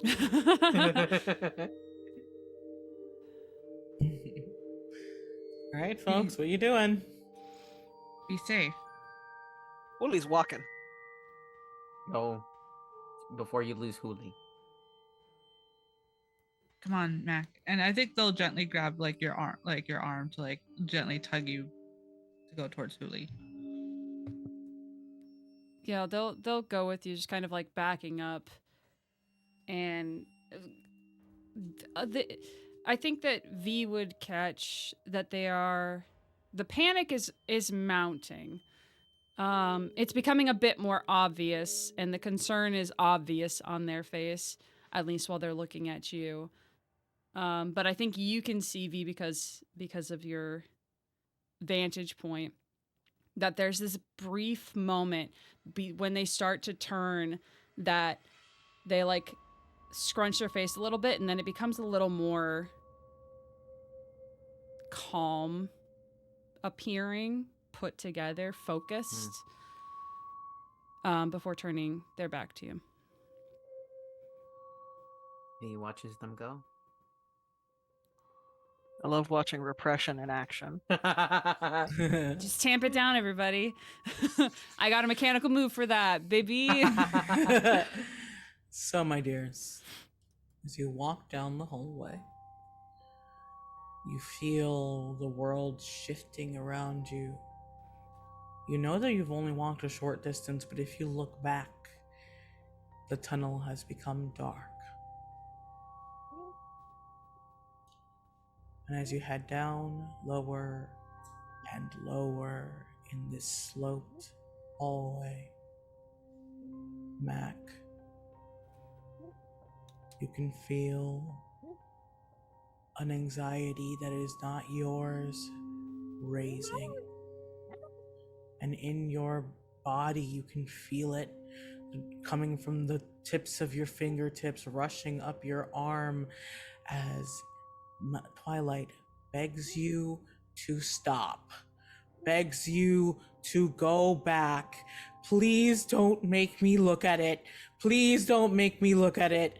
Please, Macario, please. What is it? What?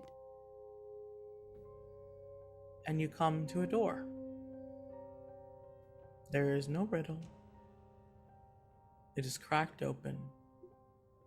And you see, seeping out from under it and into cracks in the walls, is so much red clay.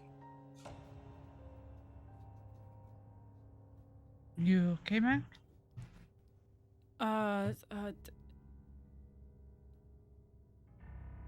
Whatever's behind that door, Twilight doesn't want to see it. Looks at Huli. That should be a good thing, right? I don't know why. I don't know what you all have against Twilight. You were muted, Huli, if you were speaking. What is going on with my mic? It's opposite right now. Huli is just gonna say, tell Twilight to close their eyes and push open the door.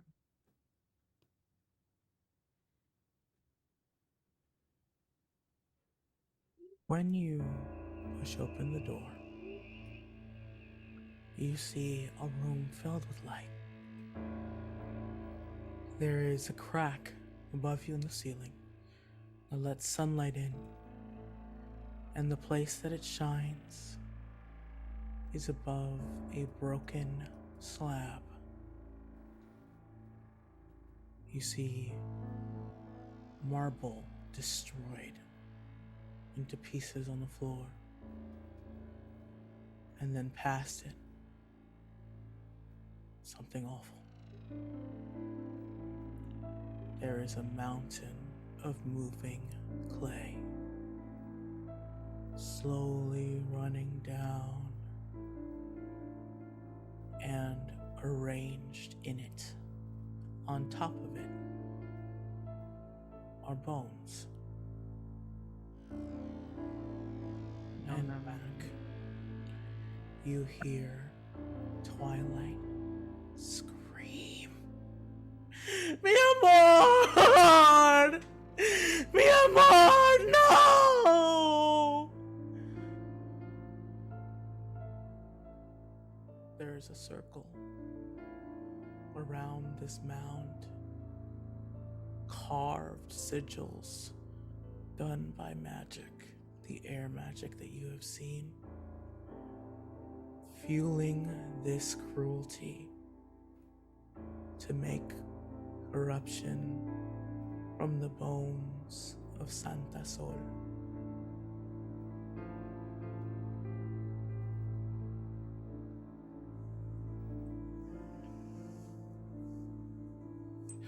Hooli's walking up to the pile, well, I guess to the circle, to see if it is, if they can penetrate it, like if they can put their hand over it and like touch the clay pile, touch the bones. Yes. It's embarrassingly easy. Like someone never expected anyone to get this far. Hooli is just going to start very carefully pulling out the bones. He knows how many bones are in a human body. And like, you said there's a broken marble slab. Yes, it was covering what looks like a very ornate coffin. Okay, so they will start arranging the bones back within that coffin as they like pull them out and like clean them on their apron that he is wearing. Is anyone else helping you?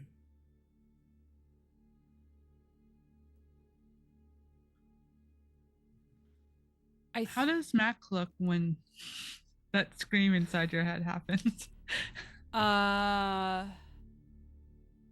Frozen. Staring at that towards this mound with wide eyes. And even though like Twilight is a separate entity to Mac, the pain and the heartbreak and the anguish in those cries, Mac feels it as if it is their own in this moment, and is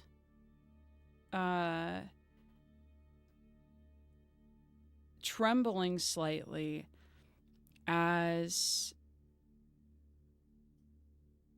silent tears start to just fall without them really realizing it.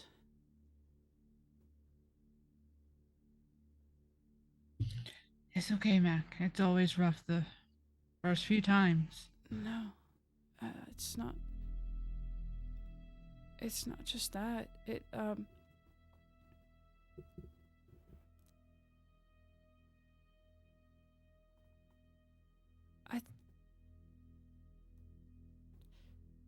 I think,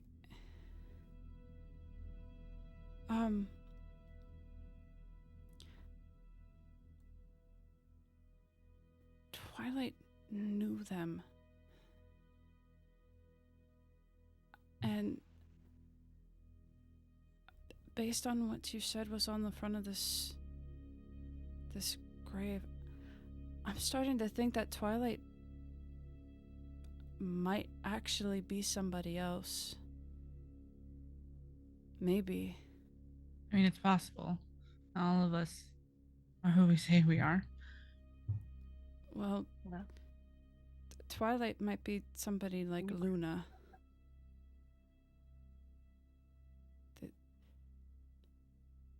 Somebody like Luna, or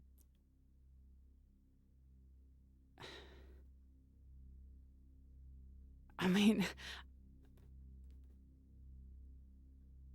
they called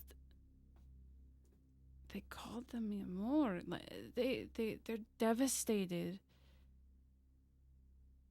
I can feel them. They're heartbroken. They're not lying. I don't think that they are. Huli can't even process that right now. They have to get back to like getting these bones out and clean. There is something like almost feral inside of them that is like, this has to happen now. This has to be fixed right now. Mm-hmm. I think, instead of helping with the bones, knowing that the clay is corrupted and everything, that's where Remy's focus is, to try to move the clay away from what was the coffin and the bones and everything, to like make separation, because they're not worried about that corruption. They're already corrupted.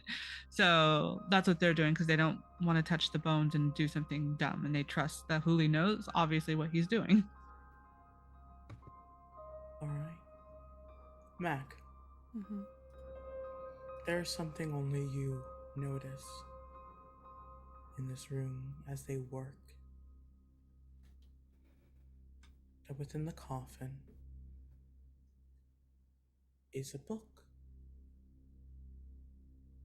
Small, worn,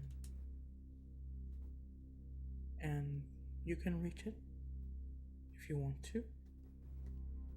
Yeah, I'll go over there. If only, if Twilight happens to come back, which Mac is not forcing them to in any way, shape, or form, wanted to be closer to help however they can. But yeah, they'll see the book and they'll pull it out. And you see on the book an ancient photograph. And it is the town with colonial buildings and two women standing in front of the old town hall. One is tall with dark hair, a face that looks so familiar. One that you've seen in pictures that you've had since you were young. Doesn't look exactly like your mom, but it's close. And then next to this person is someone that you've seen in your dreams. Short, sharp looking, and with a smile full of mischief. Santa Sol and Twilight.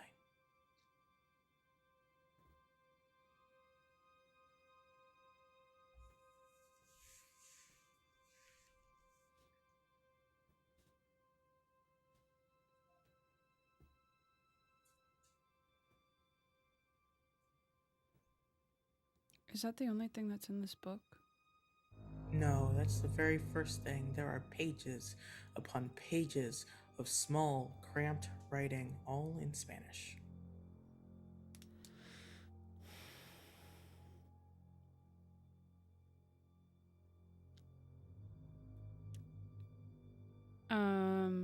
How big is this book? Is it like a It is, small?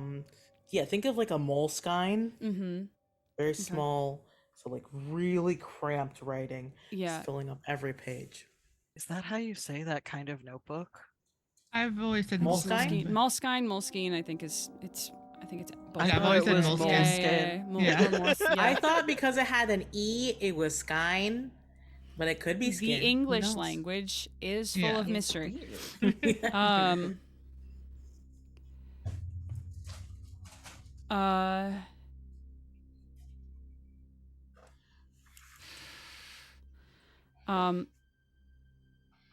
there's so much that Mac is trying to take in this moment. That when they flip open this book and it's filled with so many answers that they cannot understand, they are so upset by it. They're so the frustration, the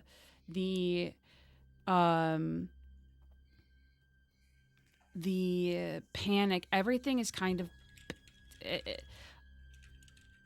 explodes in just a single yell, as they're just kind of they've dropped the book because they don't want to, they know that it's very old, back into the coffin, and just grips the sides of it and just yells, just one loud yell, which I'm sure would echo back to where V is, probably. Because these are stone walls. And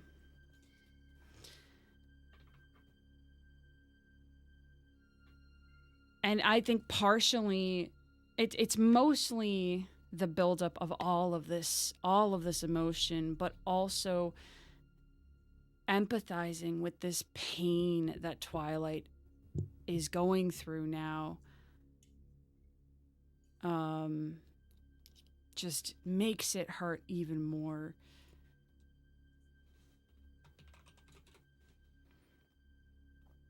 Mac, your hand loses its grip on the coffin as it suddenly jerks up and grabs at your other shoulder. And Twilight whispers, "It's okay. It's okay.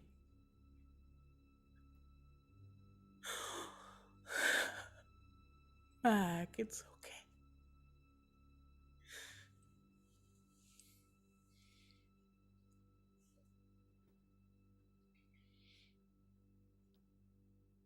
Mac is just crying. Is just standing there with their hand on their shoulder, looking down into this coffin, and has just held all of it in for too long, for too many years. All of the unanswered questions and being okay with not knowing things.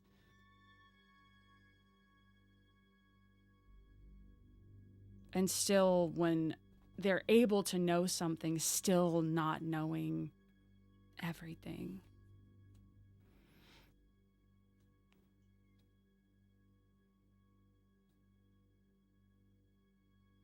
I think Remy wanting to like go towards Mac, but they're like covered in the clay and like, nope, gotta stay away because of the clay and everything. And it kind of just looks at Huli like, what do we do? Like very much like, I don't know how to comfort kind of stare. Huli is also covered in clay and like therefore also cannot go over to Mac. But also Huli is like almost too focused on the task at hand. Like they are sitting here and reassembling a skeleton. So, Huli, as you start to pull the skeleton out and as you keep working at it, same with Remy, while Mac is investigating this coffin, you are watching the clay break down like ooze from a wound, like you are flushing it out. And slowly you start to reveal something shiny, large, buried deep under this clay, under the skeleton that has been arranged here haphazardly. Lee is so offended, so affronted, like on every level, and is like mumbling some kind of like old prayer or song or something that they like the same thing that they were chanting to themselves when they were caught between the rocks and they couldn't scream anymore because the waves were too loud. It's just the same sort of quiet chanting and the need to just get through this hard part, and then we can move forward. And Huli is meticulously counting. Okay, there are 10 fingers, there are 10 toes, and each of these toes has several bones, and like they won't even touch whatever the shiny thing is in the clay until they have as much of a skeleton as they can assemble. Gotcha. Remy notices it, and they don't have the same feeling of like disgust because they've probably done similar jobs of having to desecrate graves or something like that. They understand like, oh, okay. They see the shiny. They do start to go towards the shiny, but they're still also looking at Mac, and they just start singing like a song. It's not like a pop song or a happy song, but it's a well-known song kind of thing to like very softly, but enough to hopefully like maybe help Mac like fixate on like, oh, a tune, to like bring them out of whatever they're going through, because it's probably really obvious. And but also they are clearing away, intending to grab at the shiny thing, letting Huli deal with the bones. Still like yeah, that's not my field. I'll do this I can do. All right, we're gonna pause real quick with you guys. V, you hear Mac's scream echo down all 5 hallways. That scream of rage, despair, and everything that hurts. And it makes your blood sing. Like that's supposed to be what happens, supposed to be what you hear.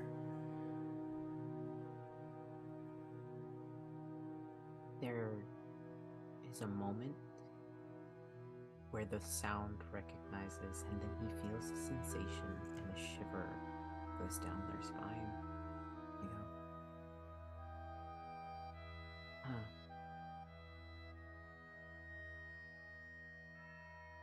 And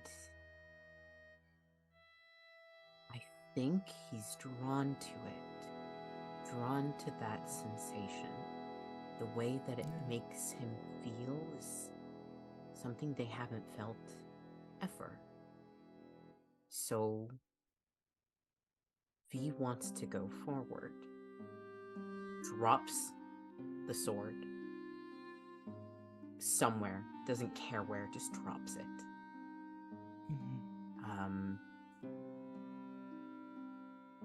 Takes his necklaces because he knows that's what he needs. He grabs them, and drops them, and he starts almost like half stumbling forward towards the tunnel that is closest to him. It's hard to walk. Like something is making your left leg heavy. And as you stumble ahead, there's someone waiting for you in the tunnel. V had, sort of glanced to see what's hindering his leg. And then he looks up and he sees the figure. Hello there. You can feel it, can't you? Then my blood. Yeah? Why does it feel so good? Because it's in your nature to destroy, child. And he blinks a couple times and tries to focus on the figure.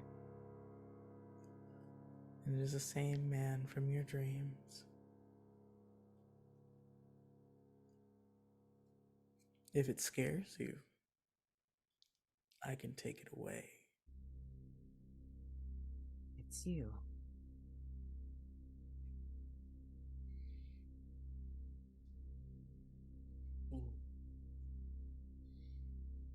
It's me. Well, what if it doesn't scare me? Well then, I'll have your soul anyway.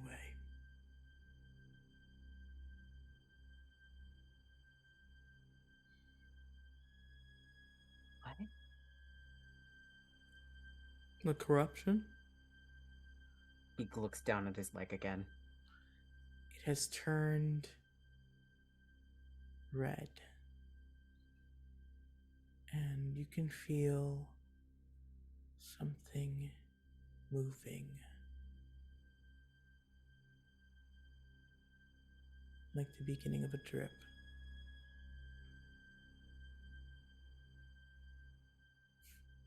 you lose your mind and make Remy more indebted to me. No skin off my bones. I think it's at this point. V tries very hard to fight against the feeling. And he sort of turns.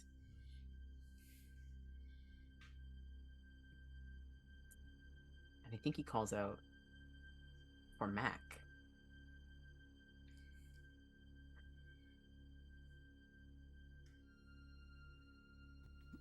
Okay. Just so you know, guys, we're going a little bit over time since we've got a little bit more to cover. stuck here. You're stuck here with us. I hope you're ready. If you try to leave, you can't. You There's a can't. light wall blocking the There's way. a wall here. You're stuck in these boxes with us. Mac, Yeah? you hear V scream for your...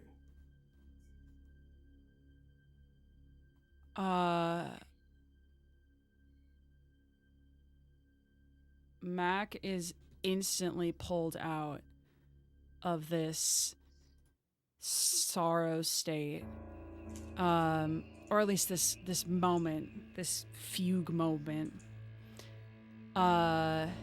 Looks down, grabs the book, and the photo that's inside the book still, and is just going to start sprinting back.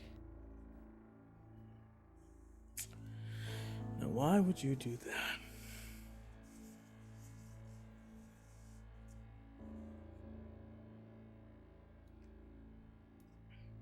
And Mac, you are pounding down this hallway, and you come upon two figures. V, with their leg dripping clay, and a man that might look like Bradshaw, but it's not. It's wrong. It's different. Well, welcome there, child.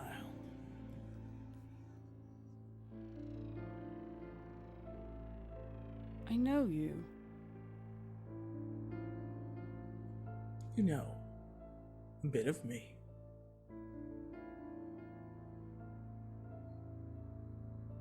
Your friend is turning into clay there.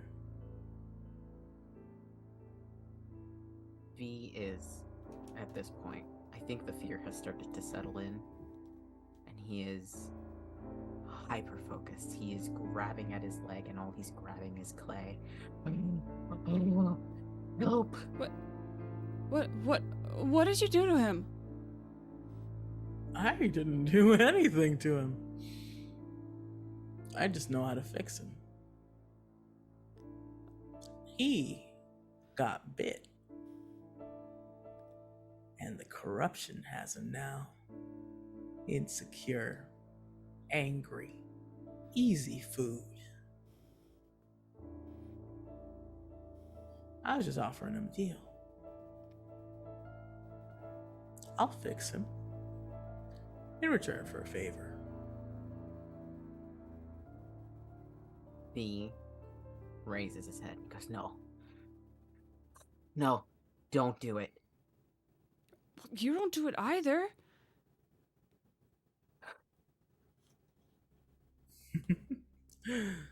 I know who will. I think when obviously V had shouted out for Mac, like Remy had frozen, like shit, something's wrong. But in their mind, it made sense for Mac to run because they were not, and I think all this time Remy's been trying to get like as much as the clay off of them. Before looking at Huli, it's like, you good?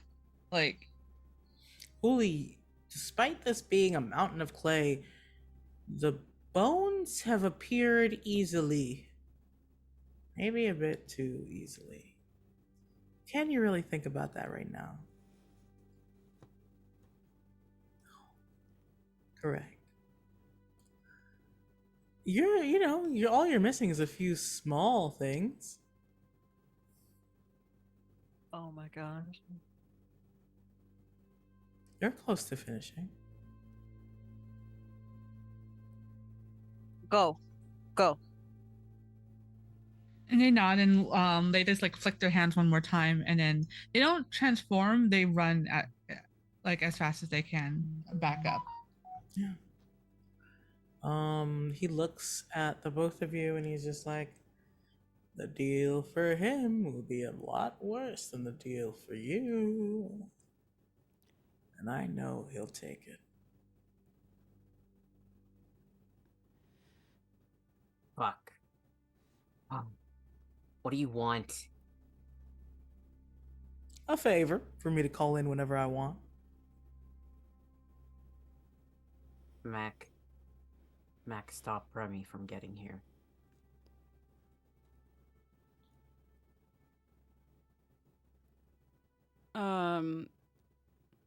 It's almost like Mac didn't hear you. They're looking at this Bradshaw-ish creature with such hatred, which is a look that Mac does not ever wear. And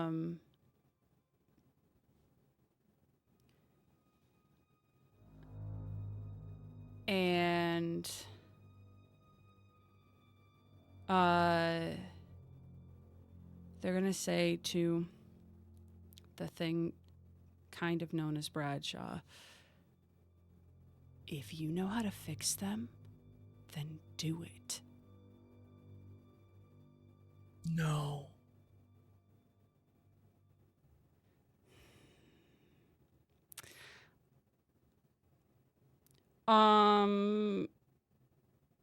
For the sake of the canon, Mac has put the book in their back pocket. It is safely tucked down there. Yeah.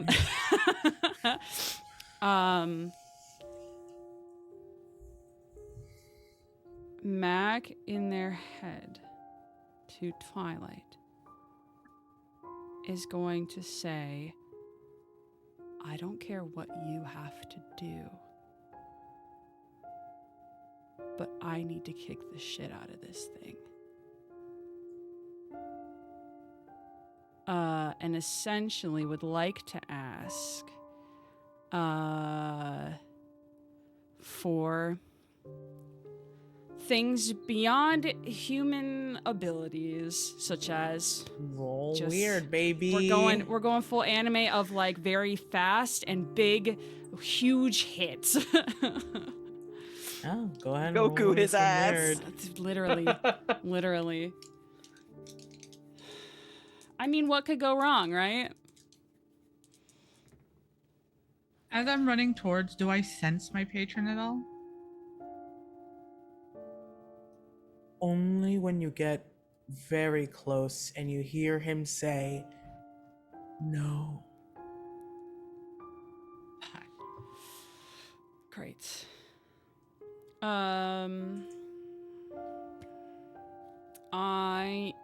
I am using what could go wrong with this because I am charging into immediate danger. But my weird roll is 7. Okay. Actually, no. Two- Fuck that. I'm using a luck point. All right. No, we're not messing around with this fucker. Okay. So it's a 12. Yeah. Two.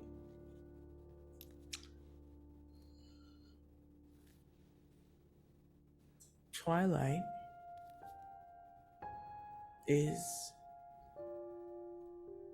what's it called? Inconsolable. Twilight tried to comfort you, but you know that it broke something in them to see that. So when you call upon destruction, when you call upon hatred, when you call upon revenge, Twilight answers like a force of nature. There is no intelligence behind it. There's a surge of strength in your body.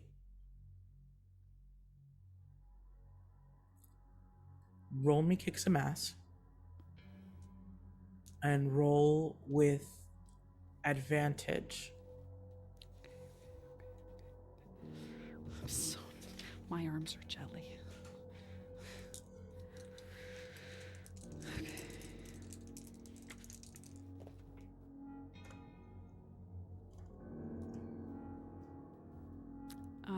That is still only an 8. Okay. So you hit this thing, this person, and your hand sticks to it. My intent is to cause as much harm as possible. Yes. And you do that. You see the force impact this, and the illusion of a person shatters off of this creature, and it is void, and it is space, and it is unholy to look upon. It is wrong, and it makes you want to crawl out of your skin. It makes you want to tear him limb from limb. And Remy, you see your patron, and it has taken notice of everything. Remy screamed, "No! Get away from them!" And he looks, but there's no face. But you know, Mac, that it looks at you and then looks up at Remy and is just like, I did promise. And then Mac, it stares down at you. And I'm going to give you a choice here.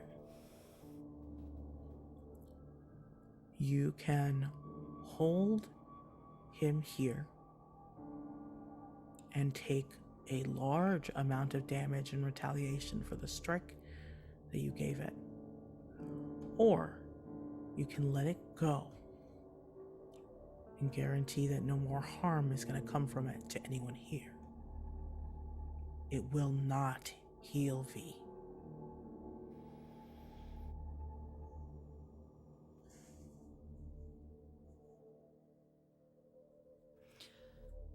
To clarify, if I hold on, there is a chance that V will be saved.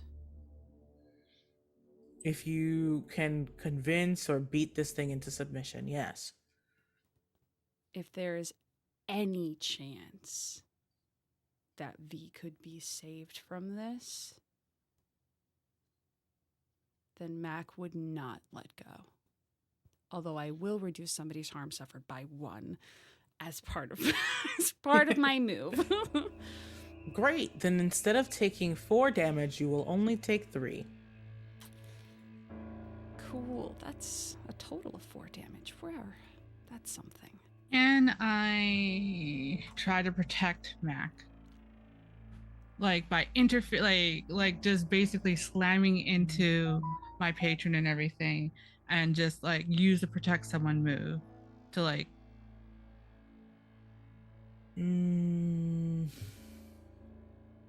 I'll say yes.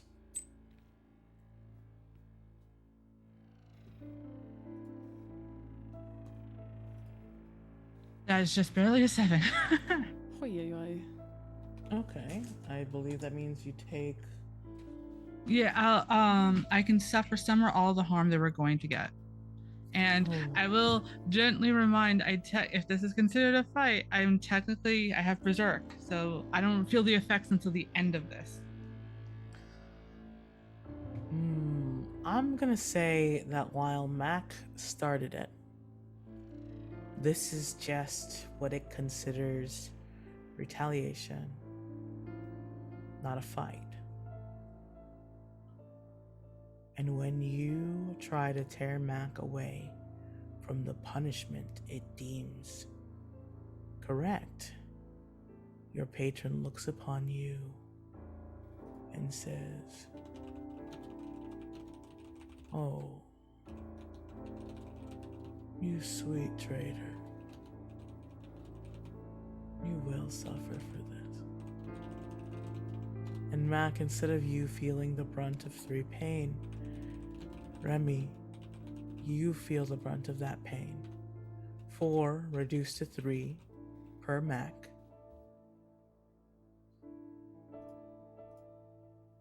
I don't fucking care, pendejo. You don't.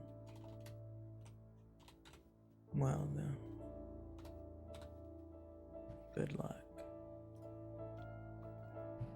And he goes still. He can't leave, but he is not doing anything. And V, it is climbing your leg.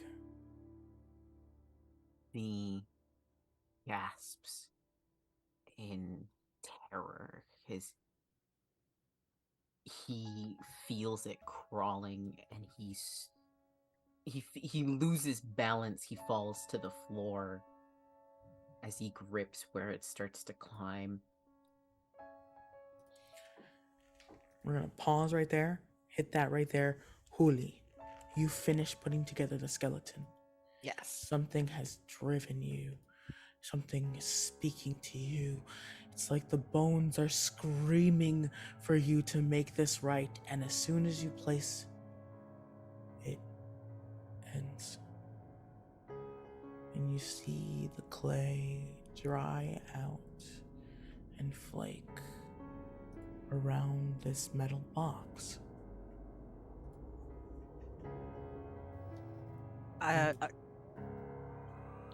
You hear behind you yelling and arguing. Huli's gonna grab the metal box and start running, and open it while they run, because it's not like they can run that fast anyway.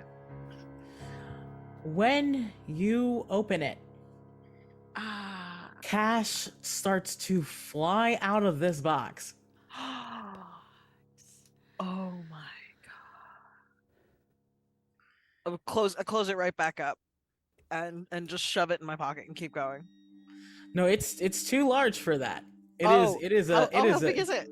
It is a large cash box. Oh, So it's okay. about this big and this tall. Oh, okay. It is like the type of cash box that you would see like at any small business. Okay. But I can like close it back up and like flick the lock so that I Yeah. can I can carry it. You definitely dropped Yeah. like a cool like at least like $400 in 20s. Oh my god. We can come back for this. I need to go and check on everybody. Honestly, yeah, Huli's gonna put the box down. Huli's just gonna like close the box, lock it back up, put it down on the ground, and then run. Okay. Guys, behind you, in the middle of this confrontation, you hear the great stone door move aside, as if something has happened to open things up again.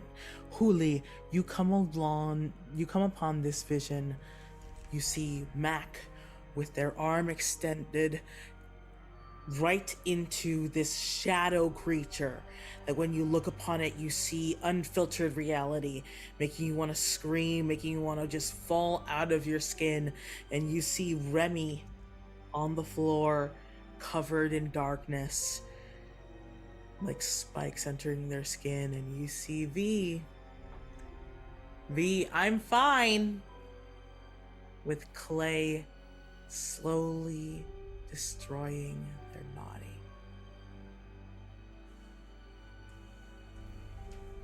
That's the scene you come upon.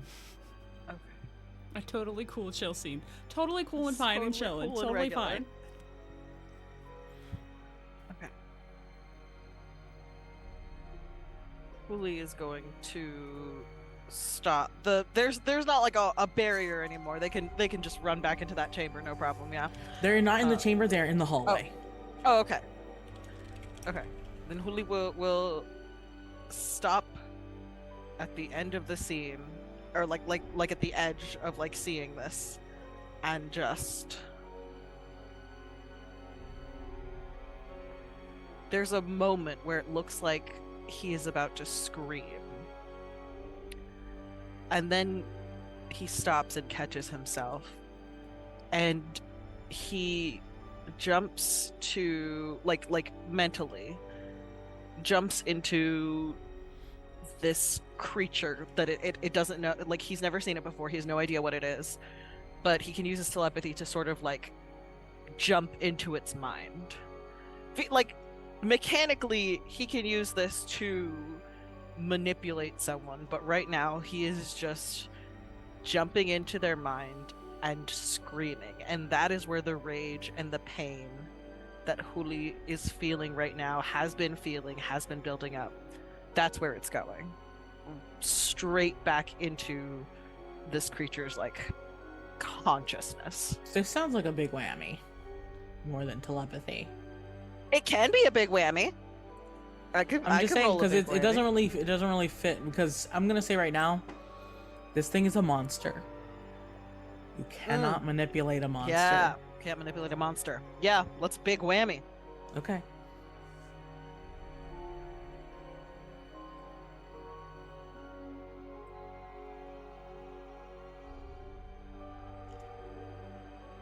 I'm using a luck point. Huli would use a luck point. Sounds good.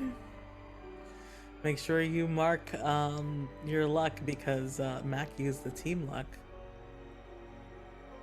No, I used my regular luck. I didn't use the team luck. That team luck's still there. Don't worry about it. I used my own. I put it down. The team luck was used. The team luck was gone. We're all on our own now. Yeah. But if you donate, you can give us more team luck. Please. That is true. Fun shenanigans. We're begging. Bad time, having a bad time. But yeah, so that's a 12 and a half. What do you mean? I mean, it's a 12 because of the luck. The half is because I'm having a good time. Gotcha. This creature that was looking directly at Mac, trying to see how exactly to punish them for their insolence, looks at you. Again, it has no face, but you can see it. Its focus weighs on you, and it is wrong. It is unfiltered. And then you crawl into its head and scream. And it stumbles. It puts a hand up. And then it looks at you. Oh. Prima. Don't touch my family. Oh, Prima. They hit first.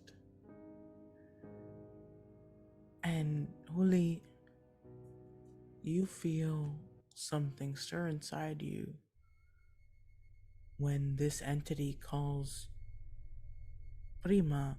It is not talking to you. And you hear that giggle. Oh, that's what I felt from Rami.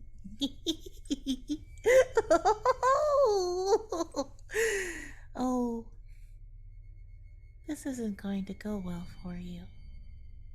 I suggest running. You're supposed to take care of me. Yeah, I can't take care of you from that.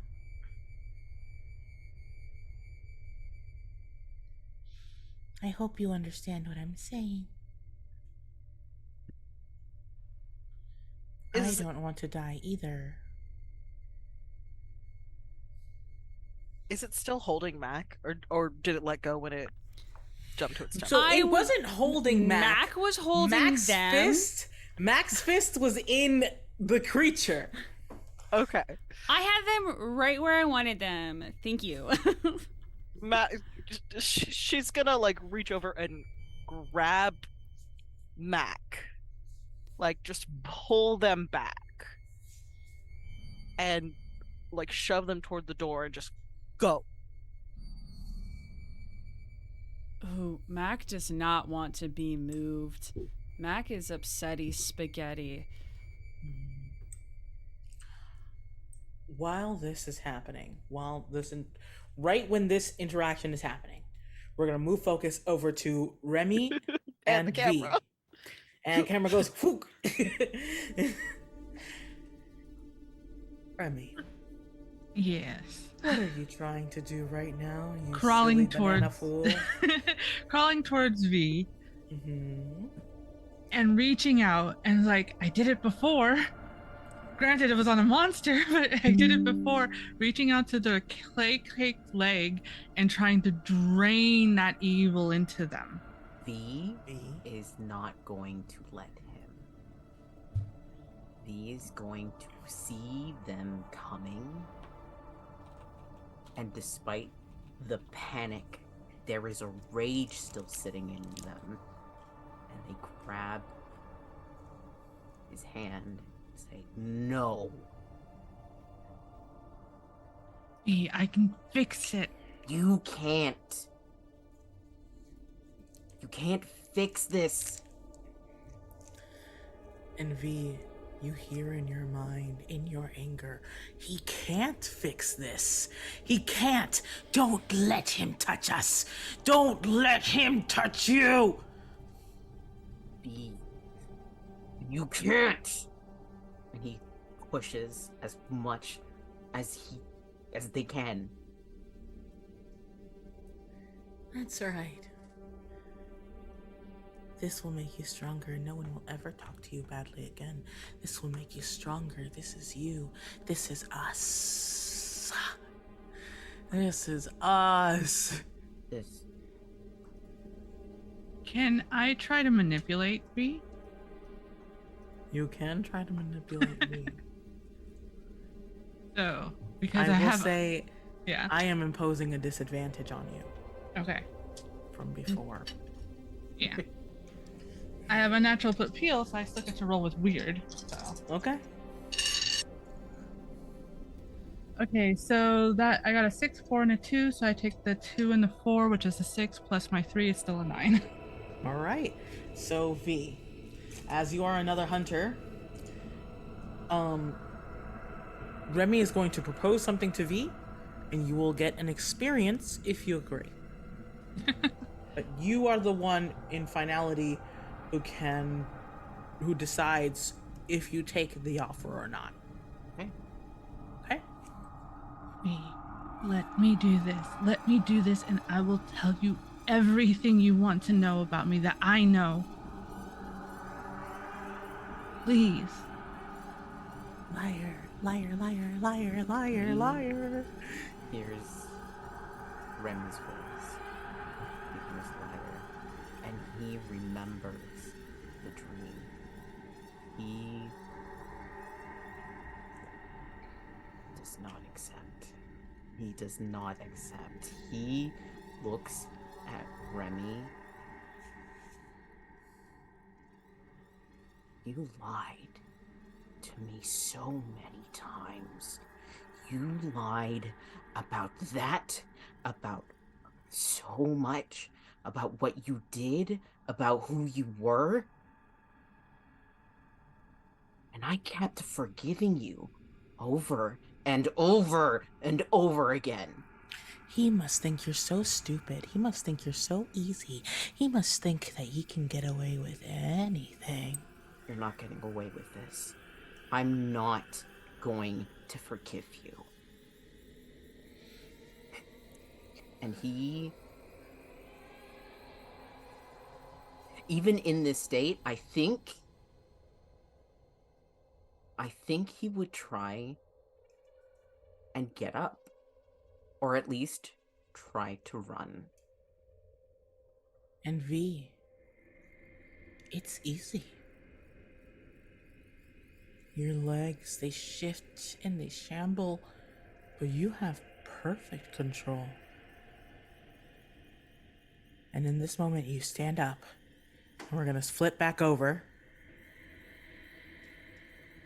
Mac and Huli, in your arguing, the entity begins to laugh, and it's just like, Oh, you humans are so funny.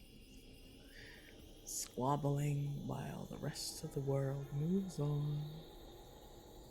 Final offer. It wants us to fight Mac. We can't let it win. There's nothing good that can come from that. Nothing. In the background, you see V stand up. Only a couple moments now. Mac is gonna point towards this entity and look at Julie and say, "That's fucking Bradshaw." I know. Hello, Mosh Pat. Thank you for coming to see us with 9 people. We are Not in the middle of a Bradshaw very voice. How fucked up- fucking dare you? How do you greet these people with that asshole? No. Bradshaw is, hey, welcome in, guys. Jeez.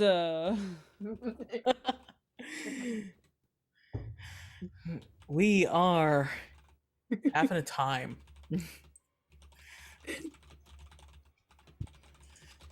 Please make sure to look at our content warnings, and consider our friends arguing with an eldritch being while one of our players is slowly turning into a clay monster. Could I propose doing a big magic, which I know because it could have side effects and danger. And I'm stealing this a little bit from Urban Shadows, turning around and like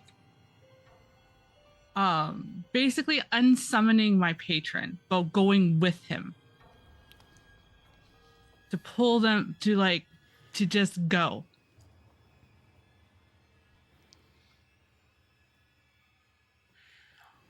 I'm gonna say no right now. I think that is very interesting, and I definitely want to go somewhere with that. Right now, you have no leverage, you have no sense, and no access to large amounts of magic. But What if I pray to Santa Sol to protect my lover? yeah, I'll let you do that. I want you to roll weird, just a weird roll. I want you to tell me what happens. So that's a 7 + 3 is a 10. I think like they that thought does come to their head of like, what if I just pull him out? What if I just go with him? But just knowing like everything's too fucked right now, and I just remember what was on the door, what we could read of the door, and I start praying and I start saying it, and understanding that what Mac had said about Twilight, about this being their love and everything. It's like, you understand, and they're saying this in Spanish, which I can't. I will do anything to protect them, to protect him. Please, just stop this.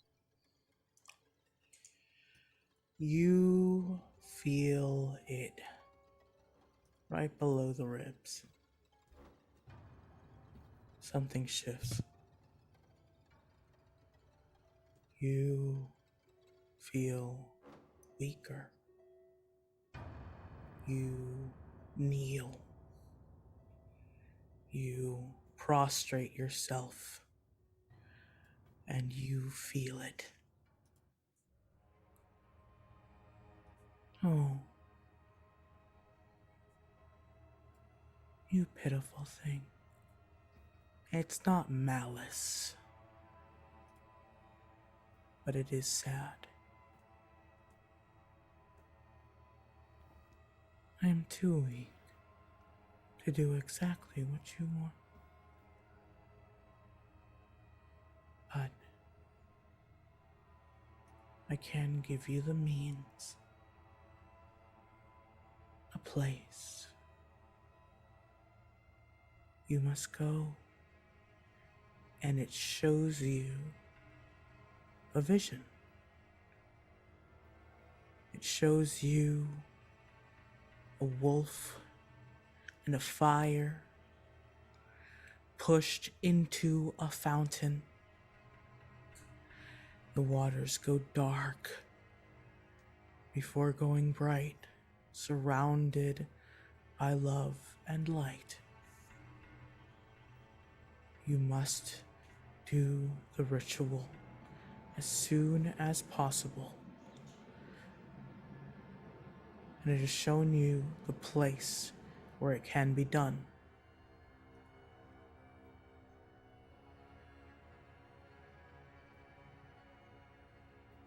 And as that light leaves you, your patron snaps his attention. You. Yes, Mac. As soon as I see that the attention is being focused again,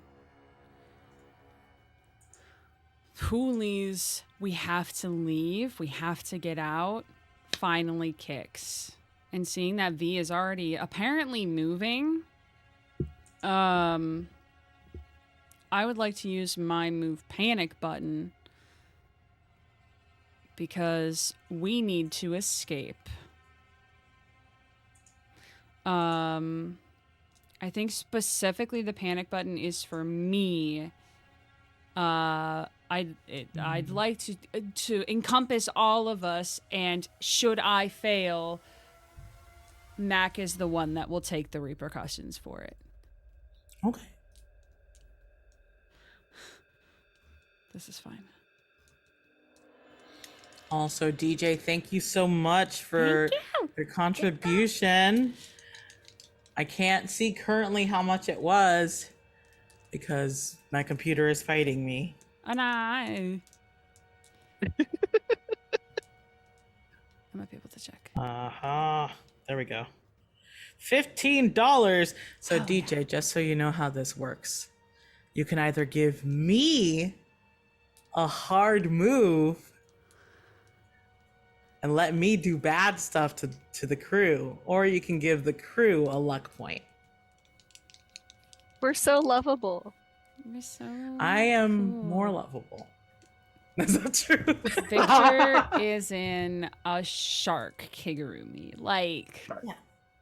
look at But how also- adorable. But also, No, look we're at us. We're trying to save the town with the power of love, though. We are trying to save the town with the power of love. Anyway, I'm rolling my... I'm going to pose a -1 on you just because I can use it. Cool. Are you also imposing disadvantage? Yes. No, I already imposed disadvantage on Remy. Oh, okay. Gotcha. Sick. So with a -1, it's a 4. Cool. DJ did just give you guys a luck point if you want to use it.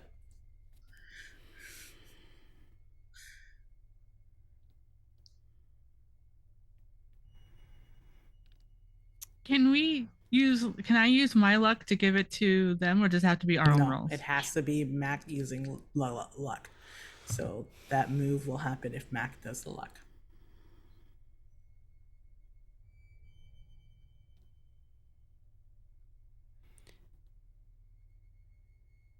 Here's my counter offer. I will not use the luck if... Keeper. I love The you. original agreement stands. The path is laid out for everyone to get out, but the miss still affects Mac.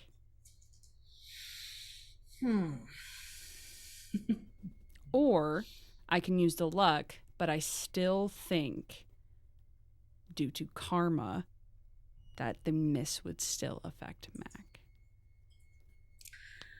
What I'm hearing is that you want a negative effect for Mac. I'm happy to give that to you. Happy. Please just punch. All right? So let's do it. This sounds like a great deal. Mac is focused on getting everyone else out. Yes. It's the Blaze in the Dark game now. Mac Devil's wants bargain. answers. All right. And this thing so, has answers. Does V, you are running. You are fucked up and evil right now. Yay. Everything is bad. You get out of the cave. Mac, you bash this thing with Twilight's hand. And you stick to the wall as you yell for Huli and Remy to run. Remy's already off like a shot past for V. Huli, the pain is telling you, he's right behind you. They're right behind you. Run, run, run. And it is putting aches in your fingers and aches in your toes to get your ass moving. Do you move?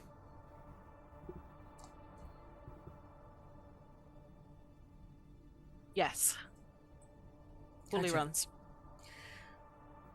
And you reach outside. Mac tries to run.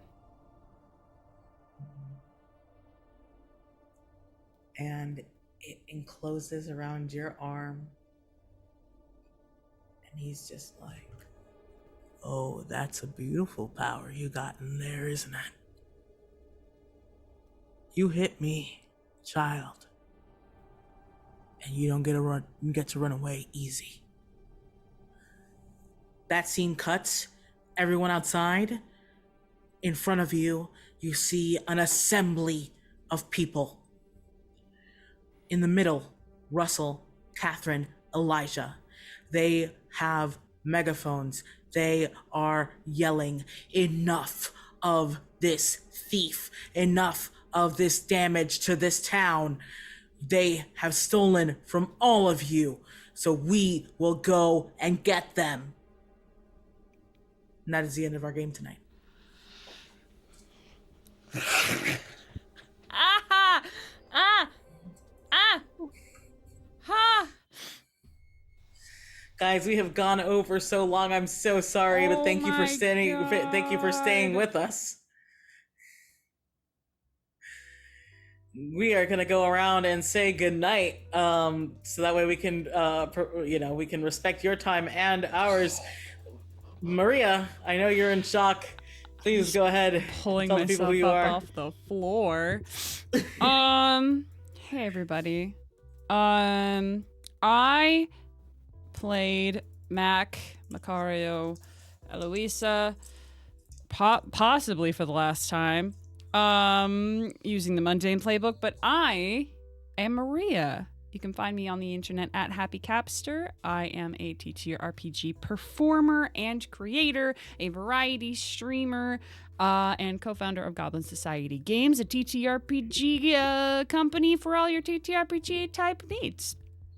Come check all of those things out. And also,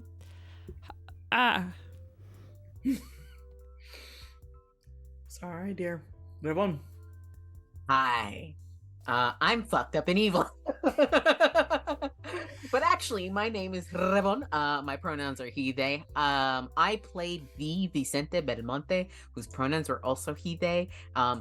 Their book was Spellslinger. As for me, I'm the mythic bunny everywhere that you can find an internet hub. Most lately, I am a Twitch streamer who plays as a PNG tuber who fell into some strange mythical library, but he'll play horror games for you if you'd like. When I'm not doing that, I'm also a video editor and an illustrator, and right now I'm accepting commissions. So if you need some funky art drawn, I gotcha, buddy. That's me though. Hola, everybody. I'm Diana Moon. I use she, her pronouns. You can find me on Twitter and Blue Sky at Diana Moon, and on Twitch and YouTube at XDianaMoonX, and on Sundays on Nerdgasm Noir with the Reclaimers at 6 p.m. PST. We are, I don't know, I'm fucked up right now. Too much has happened. We're playing a game, something, 6 p.m. Go check us out. It's all POC channel. Yes, this has been a lot of fun. And Rina. Hi, I'm Rena at Liquid Rena on all over the internet.com. I sure do a lot of things, but right now my priority is dog parent, so I've got to do it out. But I have been Huli, you're spooky. I almost said spell slinger. I don't know why. Surprise. They were slinging spells. All right. But yes, thank you so much for coming to our game. It was so cool. And folks, I have been your GM, Victor, and I played everyone else. You can see me a lot of different places. Wednesday over on the Mandy's channel. Next week for our final episode of Entre Luna y Sol Season 1 on Friday. And of course, Saturdays, every other Saturday, you can find me on Polished Cryptid's channel playing Kanari. And thank you so much for tonight. Thank you, everybody. Make sure to tune in next week for the finale. It is going to be of Season 1. Finale of Season 1. Of Season we 1. cannot say it loud enough. Season 1. All right, everyone. Take care. Have a fantastic night, everybody. Goodbye.